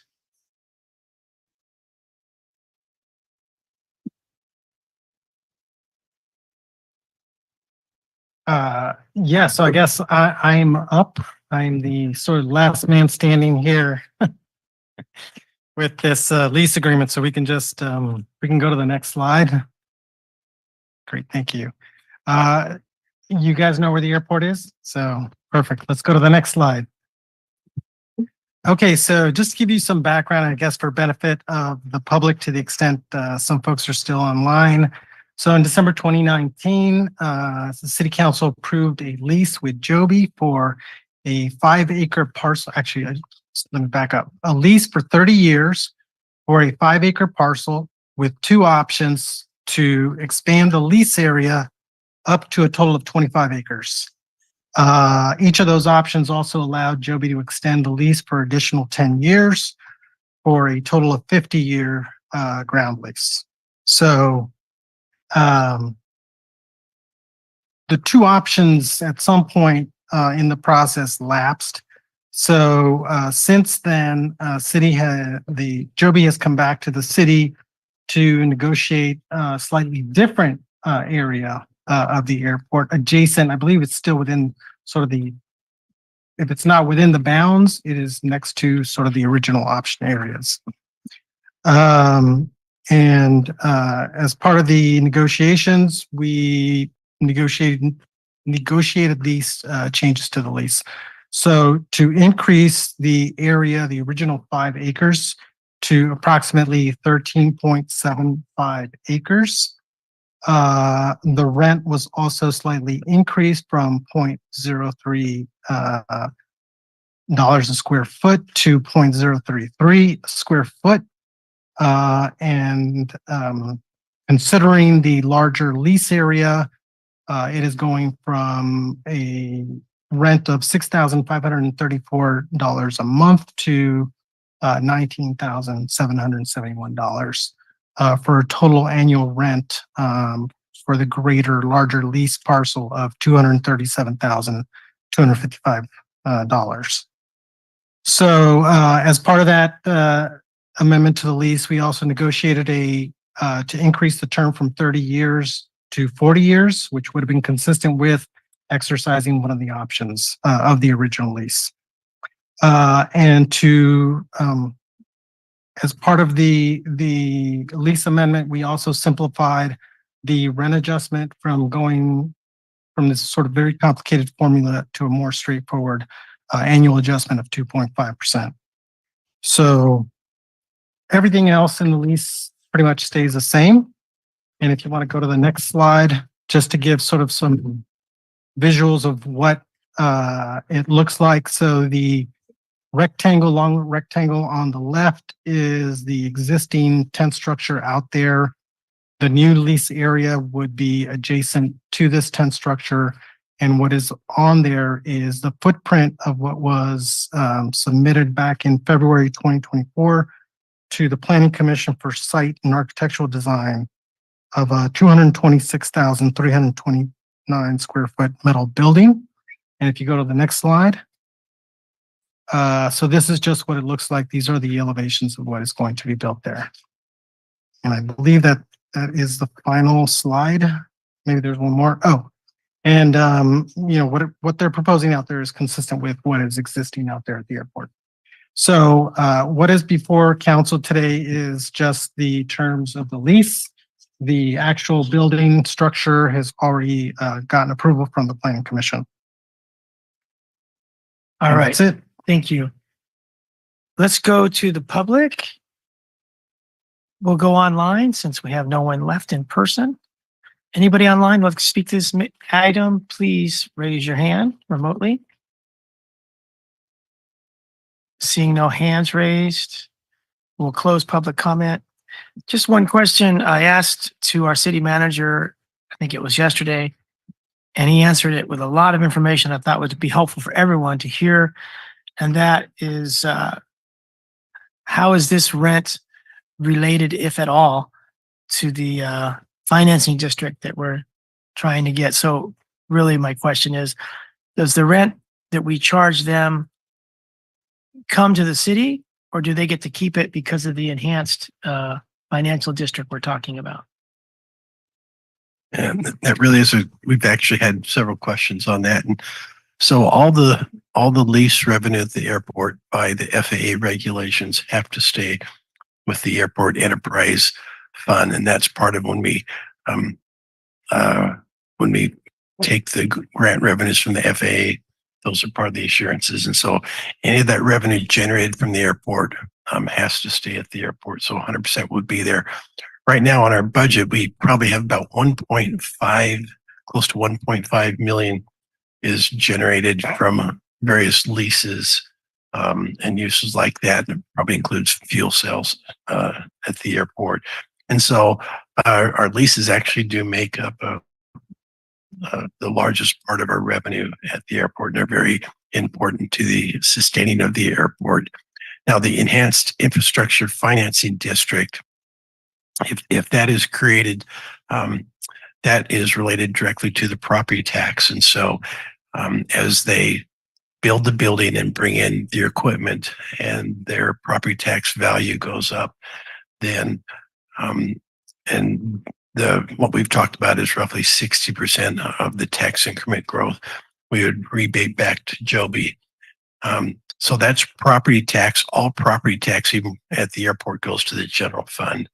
And so the general fund would be contributing for the EIFD at the airport.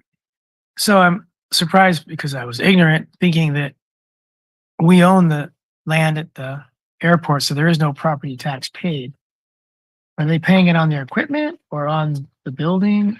Yeah, the large, it would be the building and the improvements. So they will own the building. So when, yes, they will own the building. However, according to the lease, like if they leave, company goes out of business, then the building becomes ours. and then when there's no property tax because now we own it. Correct. But as long as they're here for 30 to 40 years, if they're here, they pay property tax on the building. Correct. How about all their equipment and stuff? Does that get property tax? Yes. Ah, okay. Okay, thank you. Okay, other questions before we go to a motion, comments? Councilmember Biala? I had no comments. I was going to make a motion. Go ahead. That's great. Okay. So I move to adopt a resolution of the city/airport commission of the city of Marina approving an amendment to ground lease agreement between the city of Marina and Joby Aero Inc., increasing the lease area from 5 acres to approximately 13.75 acres located at the 3200C Imjim Road, and making other modifications to the lease, including increasing the term from 30 years to 40 years, authorizing finance director to make necessary accounting and budgetary entries, and authorizing city manager, airport manager to execute such amendment to lease agreement on behalf of the city, subject to making minor administrative modifications and final review and approval by the city attorney. You can tell that Renee wrote this. I'm happy to second that. Okay, I thought I heard you say city manager, airport manager. Yeah. On number 3. So what's the proper language for number 3? Did you intend in your motion, Kathy? Typically it's city manager. Okay, so. Okay, so we can omit airport manager. Oh, I see. So. It was / Right. airport So up manager. above, it says airport manager. Down below, it doesn't say airport manager. Okay. So we've struck airport manager and it's become solely the city manager's job. Well, she says you have two roles. Oh, you're airport manager. Correct. I didn't know that. In the overall sense, even though we have the airport manager, it's not in that sense. Okay.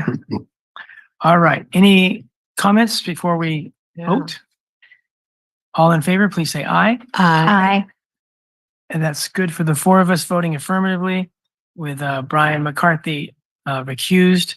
So that motion passes and we can invite Brian back in. Tell him that his stock just went up tremendously.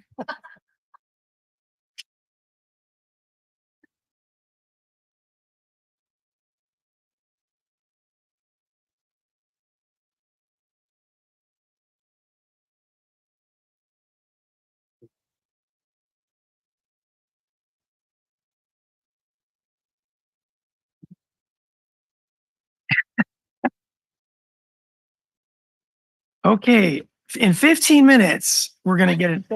It says it right here. In 18 months, we're gonna get this restroom and we're gonna finish this council update on future police fire committee. So our bond measure discussion. Thank you, Mayor. I'll be handling this. And I believe Charles Heath, our consultant with Team Civex, is online. And so Great. he's available for any questions and will help us with that. So next slide, please. So I will run through this really quickly, high level. So the bond that we're talking about really is to replace critical city facilities, and we've all seen a lot of the mailers that have gone out, but it's to build a new fire station out along the California Engine Road area, and it has to be built there because we need a second station. Our response times in those southern areas of the city are not anywhere near response times that they need to be from a safety point of view. We have a new fire truck, ladder truck that we have ordered that our existing buildings will not house a ladder truck. And so there's a lot of reasons that we have to build that fire station. The same thing with our, we call it community center, but it's our senior center, our recreation fields facilities, council chambers, city offices.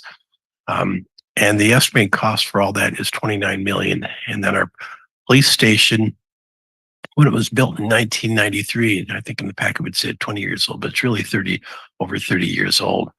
And it was built as a public safety station, as a combined police and fire public safety employees at the time. And since we have a separate police department, 30 years later, the building does not meet the needs of our work, of our police employees. The size is too small.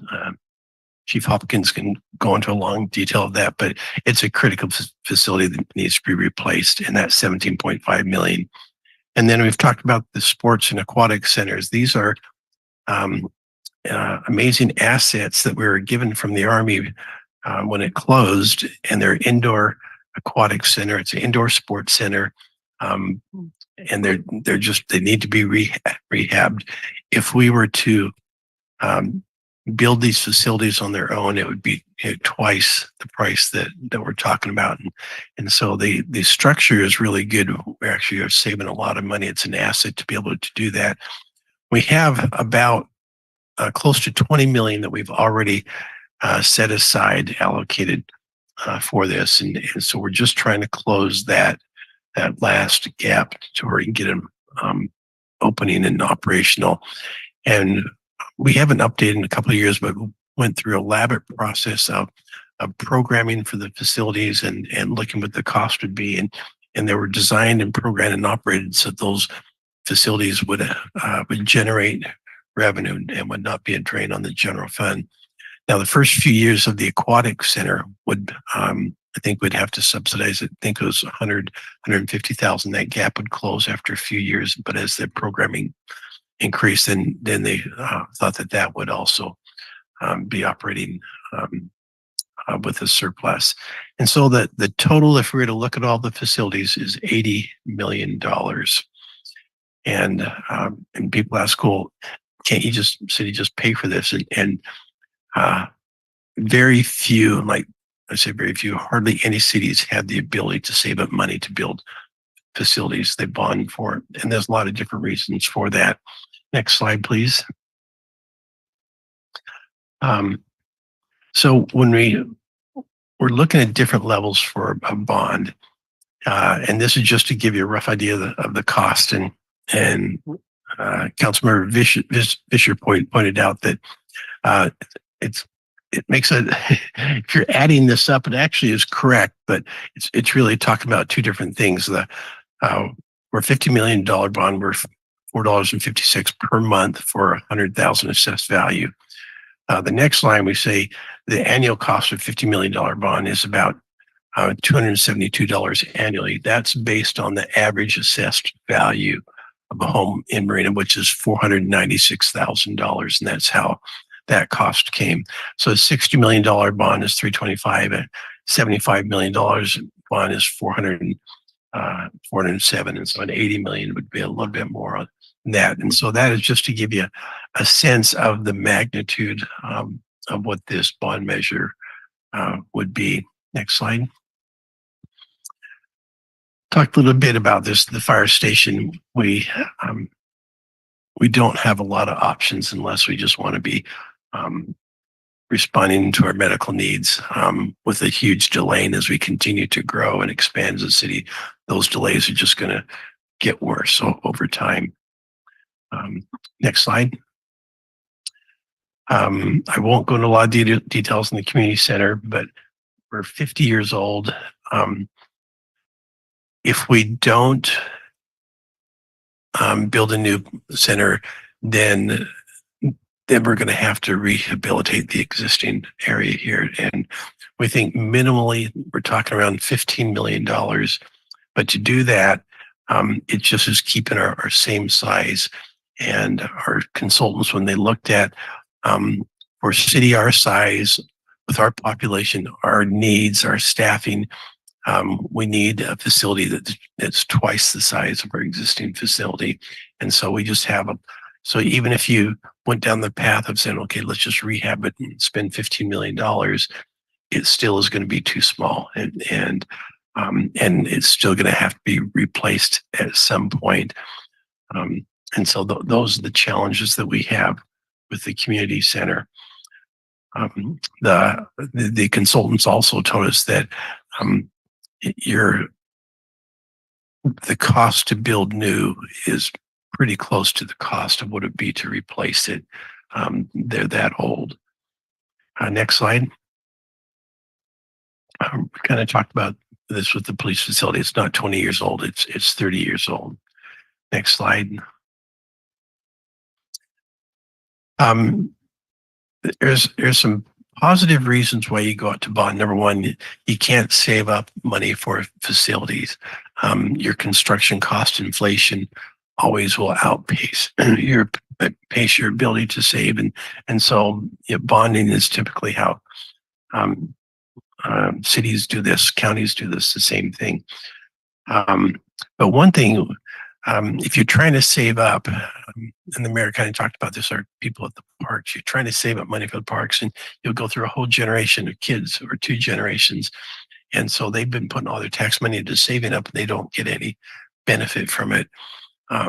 Versus when you do bonds, it brings that intergenerational equity to your city. And so the people that are paying the bond are getting the benefits of the bonds both today and in the future.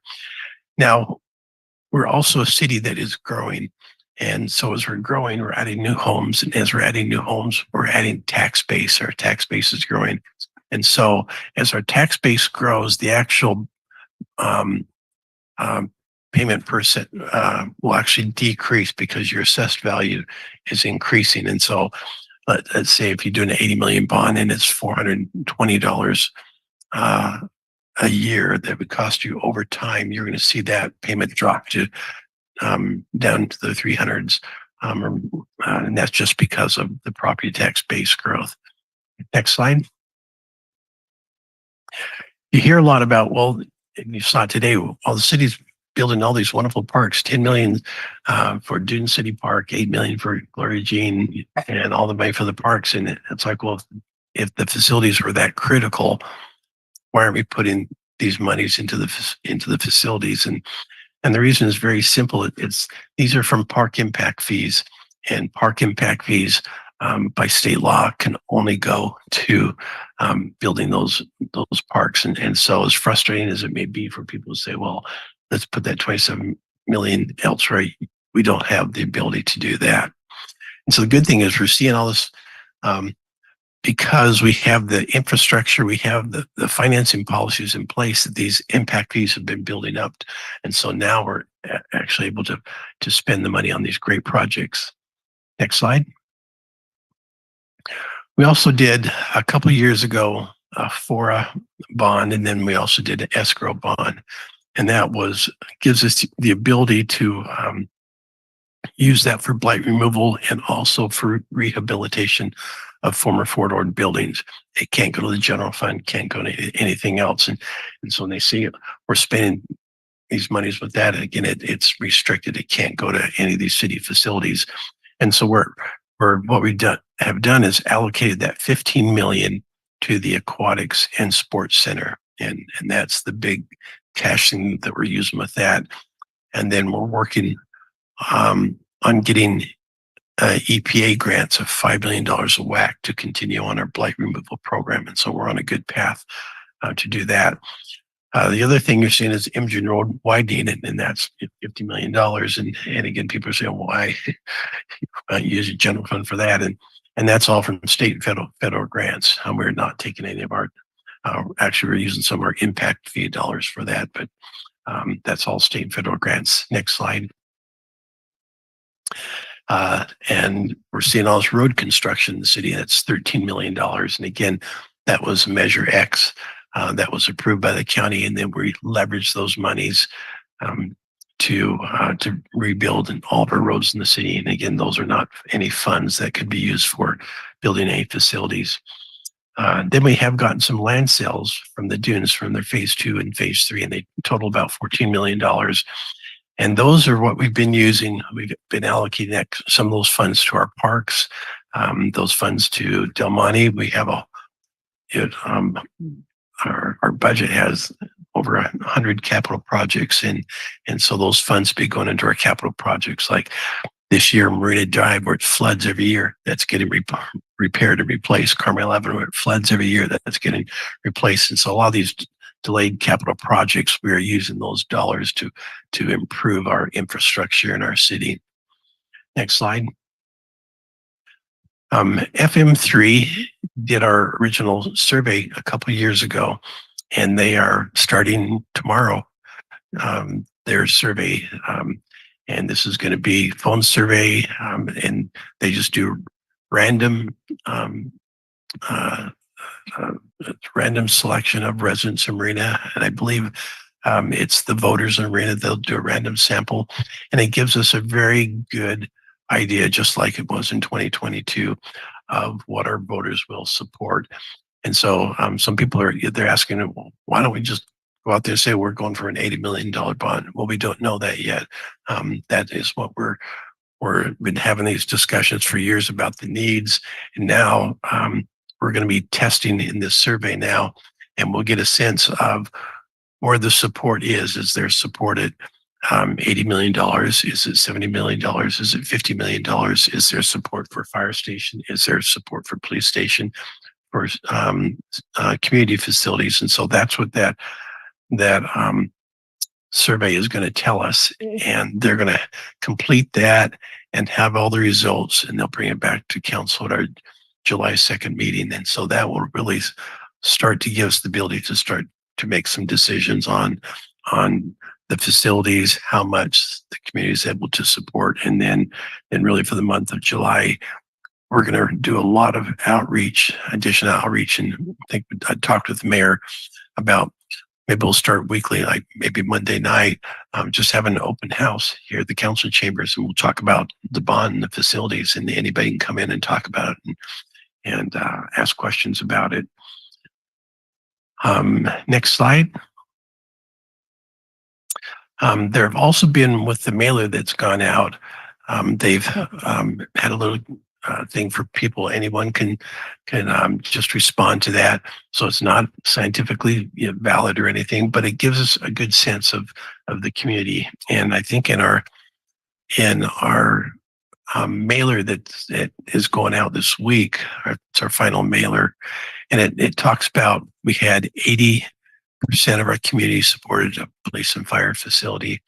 60%, actually, I don't have the exact numbers, but you'll see that mailer, and it'll give you the results from those public opinion surveys. And again, it's not scientifically valid, but it gives you a good sense of at least what the people that are aware of the issue are telling us.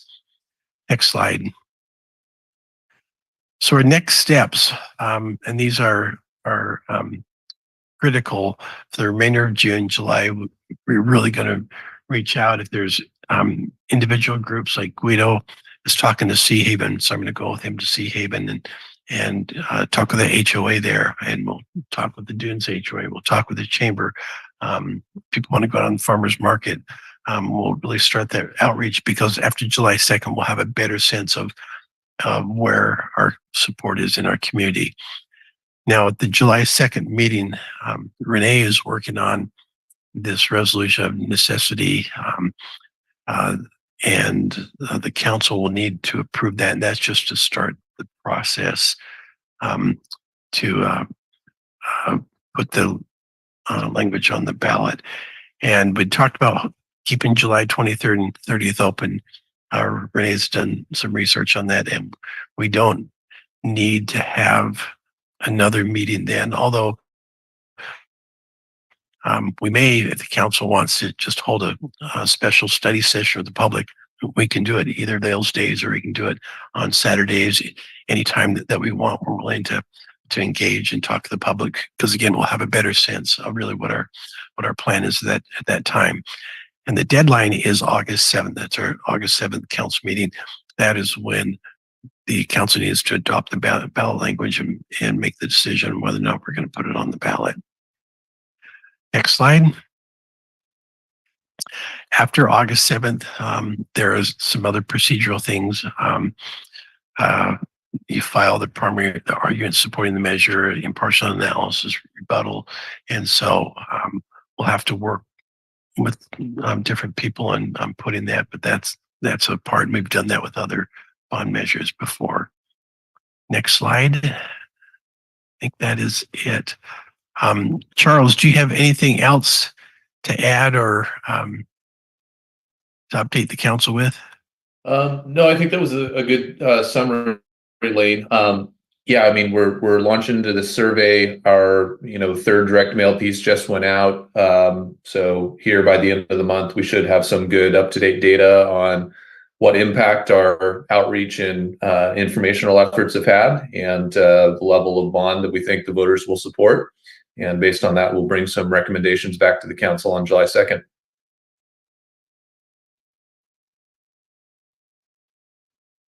All right. Hey, Charles, statistically significant are the phone surveys about to begin now, right? And what we've gotten so far are statistically not meant to be significant responses to our mailers, things like that. Yeah, so the mailer included a tear-off survey card that was really meant more as an engagement tool to collect feedback from the community.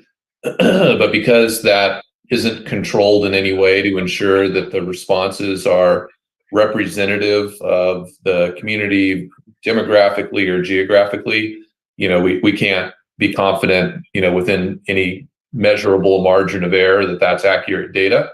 So that's why FM3 is conducting the survey they're conducting. And just to clarify, it's not just a telephone survey, it's also conducted online.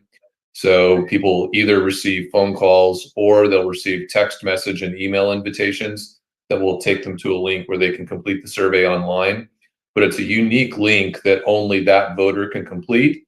And that's how they control the sample to make sure that the sample of voters that they get is perfectly representative across all of the demographic variables by, gender, age, partisanship, what side of town they live on, et cetera. So that's what makes that survey statistically representative.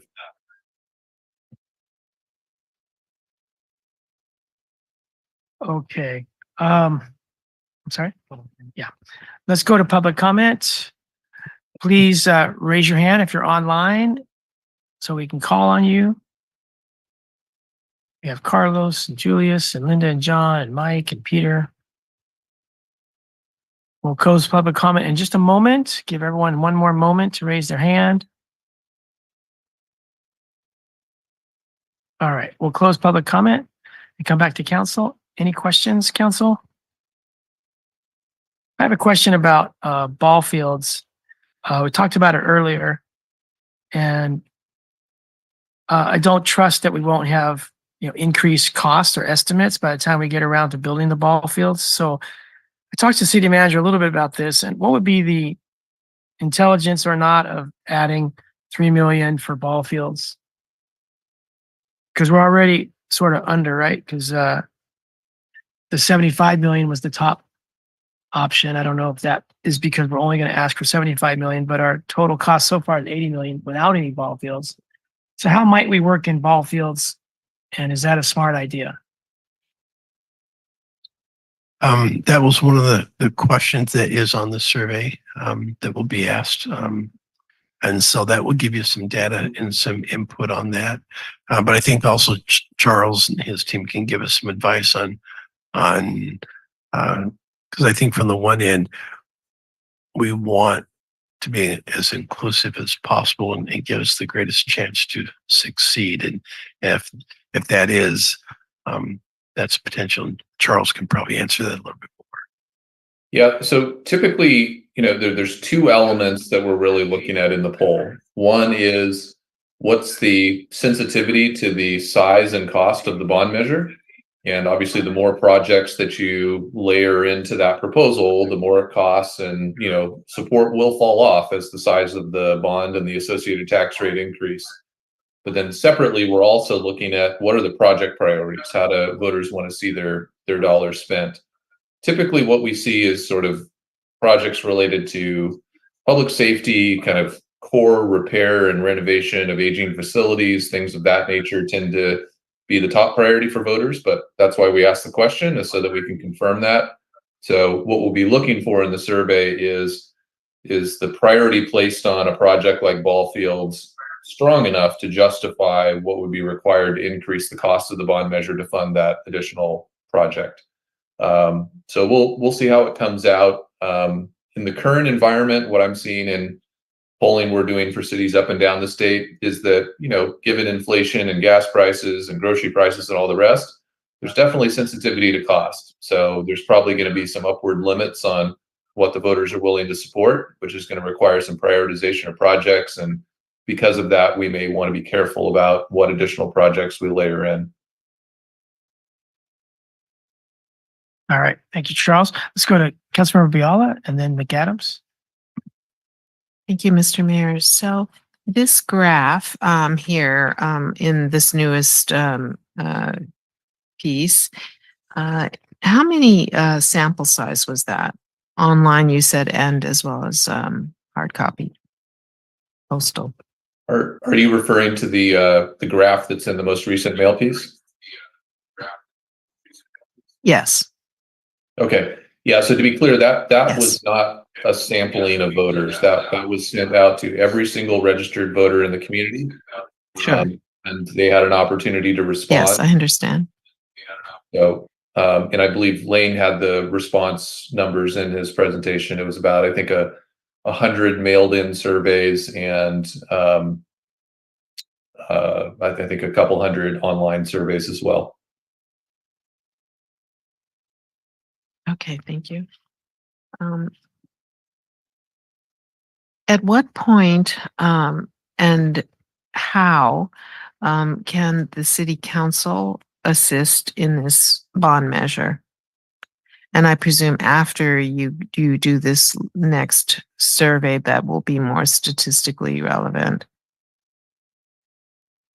Does your consultation with the city include that kind of guidance? I mean, I think the city council has been and continues to be invited to participate in the outreach efforts to make sure the community is informed of the facility needs that exist and the planning that is happening. Once we have the benefit of the survey results, I think we'll have better information in terms of specifically what this bond proposal may look like. So nothing prohibiting city council participation in those efforts. Once the council votes to put the measure on the ballot and the advocacy efforts begin, the prohibition there is that we can't use any public resources, any city resources for any advocacy efforts. However, council members operating on their own time, as long as you're not using any city resources, can absolutely be involved in advocacy efforts to go out and promote the bond measure.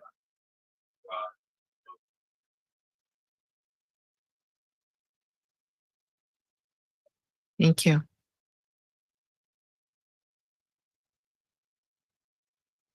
Thank you, Mayor. And thank you, Mr. Heath, for your expertise and guidance. I look forward to the data that will be presented on July 2nd. And I also really appreciated the presentation, especially the different funding. I mean, that's something that I hear. It's like, oh, well, you are building all these parks, or how are you paying for MGym and et cetera, et cetera. So it does really help to have that information as a tool to be able to, to share and speak to the community about. So I am looking forward to continuing down this path, and the clock is really ticking here. So thank you to staff for all of your work. Thank you. All right, thank you. Go to Councilmember McCarthy. Thank you, Mayor, and thank you, Charles, for staying up this late with us. I've asked this question, I think, the last 2 times we've met on this issue, so I'll ask again because I'm just really fascinated and curious about it. But this concept of how renters feel about this issue versus homeowners, and so I'm wondering if you've had a chance to look into that at all. If you think that coming up with some of that data is even feasible or possible, or if you think that it might even mean anything. I know for me, representing a district that's very renter heavy, it means something to me for sure to understand that data. So I'm just wondering, Charles, if there's anything you can say about that. Yeah, so the statistically reliable survey that we'll be sharing the results of on July 2nd will allow us to break down support levels and also priorities, relative to the various expenditures between homeowners versus renters who are registered voters community. So we'll have data and be able to give you specific feedback on that. Thank you. Thank you, Mayor.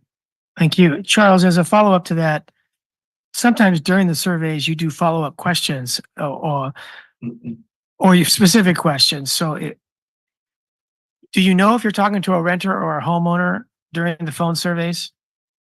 We do. And we don't ask that information of the voters. We already know that going in.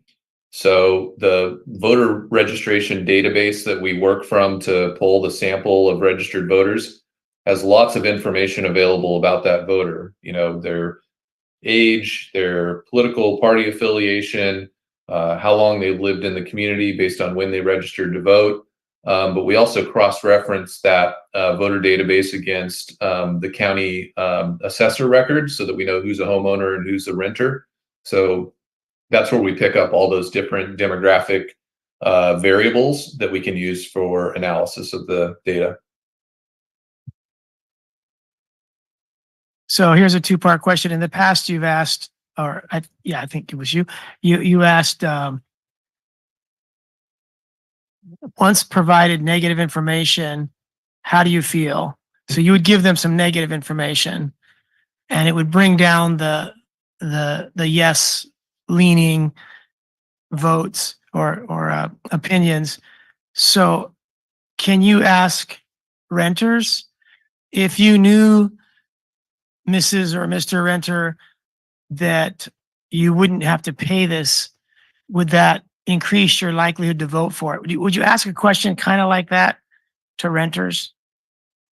Yeah, the way the survey is structured is we ask them about the bond measure up front, then we provide more information about the measure, both cost, but also the types of projects that would be funded. And that's how we get a sense of what their project priorities are and their cost sensitivity is. And then we simulate a campaign both by providing positive arguments and negative arguments. And in that positive argument section, there certainly is an opportunity to ask a targeted question of renters, given that they're not property taxpayers, there would be no direct cost. I mean, having used that argument in lots of bond campaigns, you'll quickly get pushback that, well, yes, but costs are passed through by landlords in rent. So, it's not a silver bullet, but it's certainly an argument that we can test. Okay, and then a question to you. We have Preston Park, which is city-owned, rent control 3%. We have mobile home parks, which are privately owned, rent control 3%. Those two slices of our community, would you expect that with information provided, they would be more likely to vote yes if they knew that there would not even be indirect costs provided, passed on to them. Like the city's not going to increase their rent because we can't, other than the 3% formula. If thoroughly communicated to those, those voters, yes, I would think that would have a positive impact. The challenge you always have is, thoroughly communicating any piece of information in an election where people are going to be asked to vote on, a dozen or more statewide initiatives, plus the local initiatives, plus all the candidates. You're never going to perfectly educate and inform every voter, but to the extent we can get out that message out to those targeted populations, I would expect it would have a positive impact. Okay, thank you. Mayor Pro Tem Fisher? Thank you, Mayor. As you already mentioned, Charles, there's definitely sensitivity to cost. This will be the main issue. I think everybody wants what we propose to do. But of course, everybody wants to know what is it going to cost me.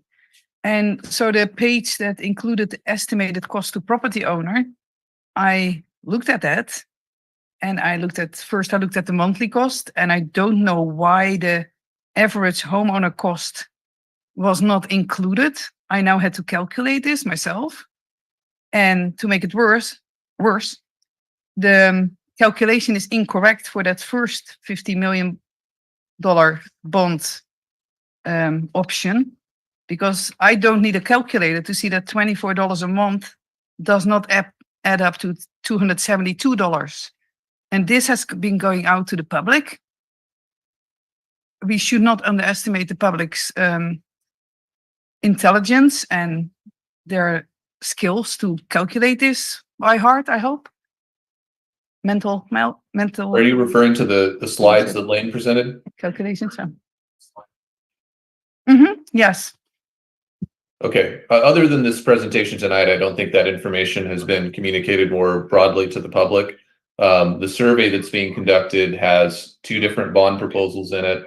One is an $80 million bond with an $88 per $100,000 tax rate that would cost the median property owner about $400 a year. And then there's a scaled down measure that's a $60 million bond with a $65 per 100,000 tax rate that results in a cost to the typical homeowner of about $325 a year. So those are the numbers that are being tested in the survey. Yes, but I think it's extremely important that whatever gets shared with us and with the public, that it is correct. Yeah, I Because wasn't this makes me involved in preparing question those all slides. other I'm not sure numbers. where that If I data see a came mistake from. like this, simple, yeah. Well, you have Yeah. to remember that these are estimated. These things fluctuate so much. So like if you take 24 into 272, it's 11.4. So it's in the ballpark. So yeah, but what bothers me is that, I get what you're saying. You want to divide 24 into 272. yes, and then you know that 24 times 12 equals 288. If you then divide that, then you come to an average assessed value of 526,000 instead of what was calculated with the average value is just below 497. So why not include that? Why don't we make it as simple as possible for everybody to see how it's calculated? If we throw out numbers, let's make sure they're correct. Because we know we are going to fight an uphill battle for this, and we need to be as transparent as possible. So I was just surprised. Why not just say the average assessed value of a home in Marina is just below $497,000. And then everybody can look up in their property tax invoice, can see what is my assessed value. Am I below that? Am I at that amount? Or like for the new homes, will it be double?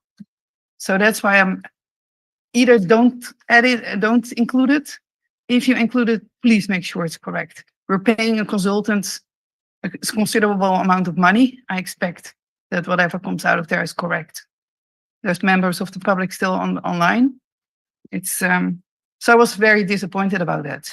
And I know it's a simple mistake, but please have it double check whatever goes out. So that's my remark. Because now it took me time and I had to email the city manager. It took time for the city manager. We emailed back and forth. So, okay. So very important for me that whatever goes out is correct. Because I know this is the one thing that homeowners will look at and renters as well. So thank you. Thank you, Elizabeth. So I was thinking, while talking to Lane Long about this a couple days ago, about city council participation, and we were talking about town hall meetings, and we have several directors of departments and we have several council members.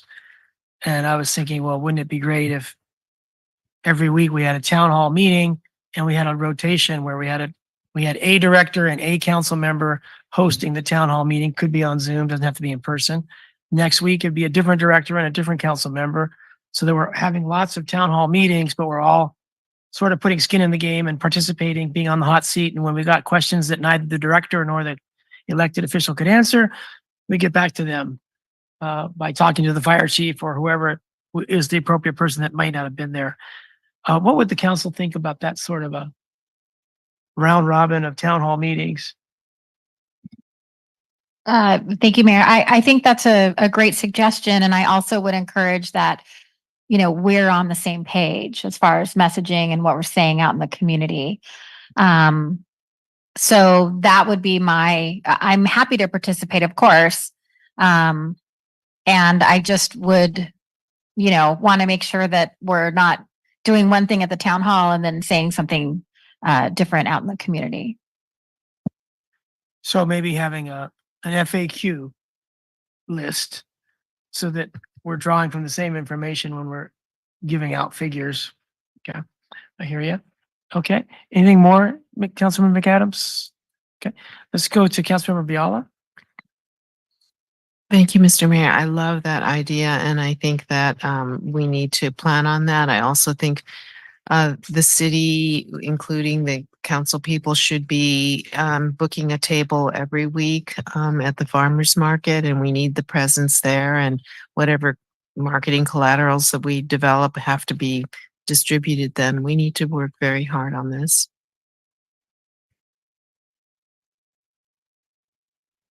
I agree, and I would definitely participate. And farmers market is always a very good location to reach residents.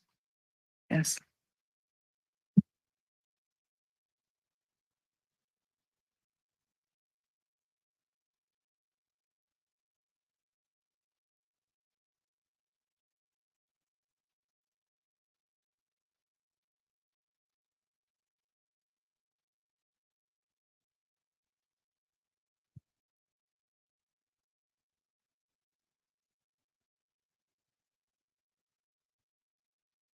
How does it work with the Brown Act? I'm losing my words here. If we do this in different combinations, so probably our city attorney. So I would try to stay away from different combinations. I would probably, the best thing to do would be to do either single or at most a two-person team. But if you're going to be with that team, you stick with that team. So, and that way we don't run afoul of the Brown Act. Thank you. We can have two pairs and one single. If we wish. Thank you. Okay, so pairing a director with a council person, there's no issue there, correct? Correct. And then if we're at a farmer's market, like remember when we were sharing water information at the farmer's market, we might have 2 or 3 council people there at the booth. Did we try to stay away from each other's earshot? I was not yet on the council then, so I could talk with Councilmember Biala as much as I liked. So at the farmer's market then, our city attorney would probably prefer that we're all by ourselves, or we're with a buddy that is our constant buddy. We're not mixing and matching buddy teams. Yes. I mean, just to be on the safe side and not create a situation where there's a potential to violate the Brown Act. And after August 9th, it comes back to us in what form? I'm wondering, is there a time when we have less of a Brown Act issue? You'll always have a Brown Act issue. Because it could come up in the future. Okay. Councilmember Biala? So my question is, as council people, can we act as individuals too? And how would we distinguish between our role as just an average citizen advocating for an issue versus council? I think the limitation was not using any city funds after August 9th. Is that what you're asking about? Mhm. So not necessarily your role as a council member or not a council member. All right. What about leftover mailer materials? They were purchased before August 9th. They're left over. We want to take them door to door. Is that not appropriate? If the money's already been spent prior to August 9th, then I don't see an issue. Okay, can we get 30,000? Yeah. It's just easy. Okay. Any other comments?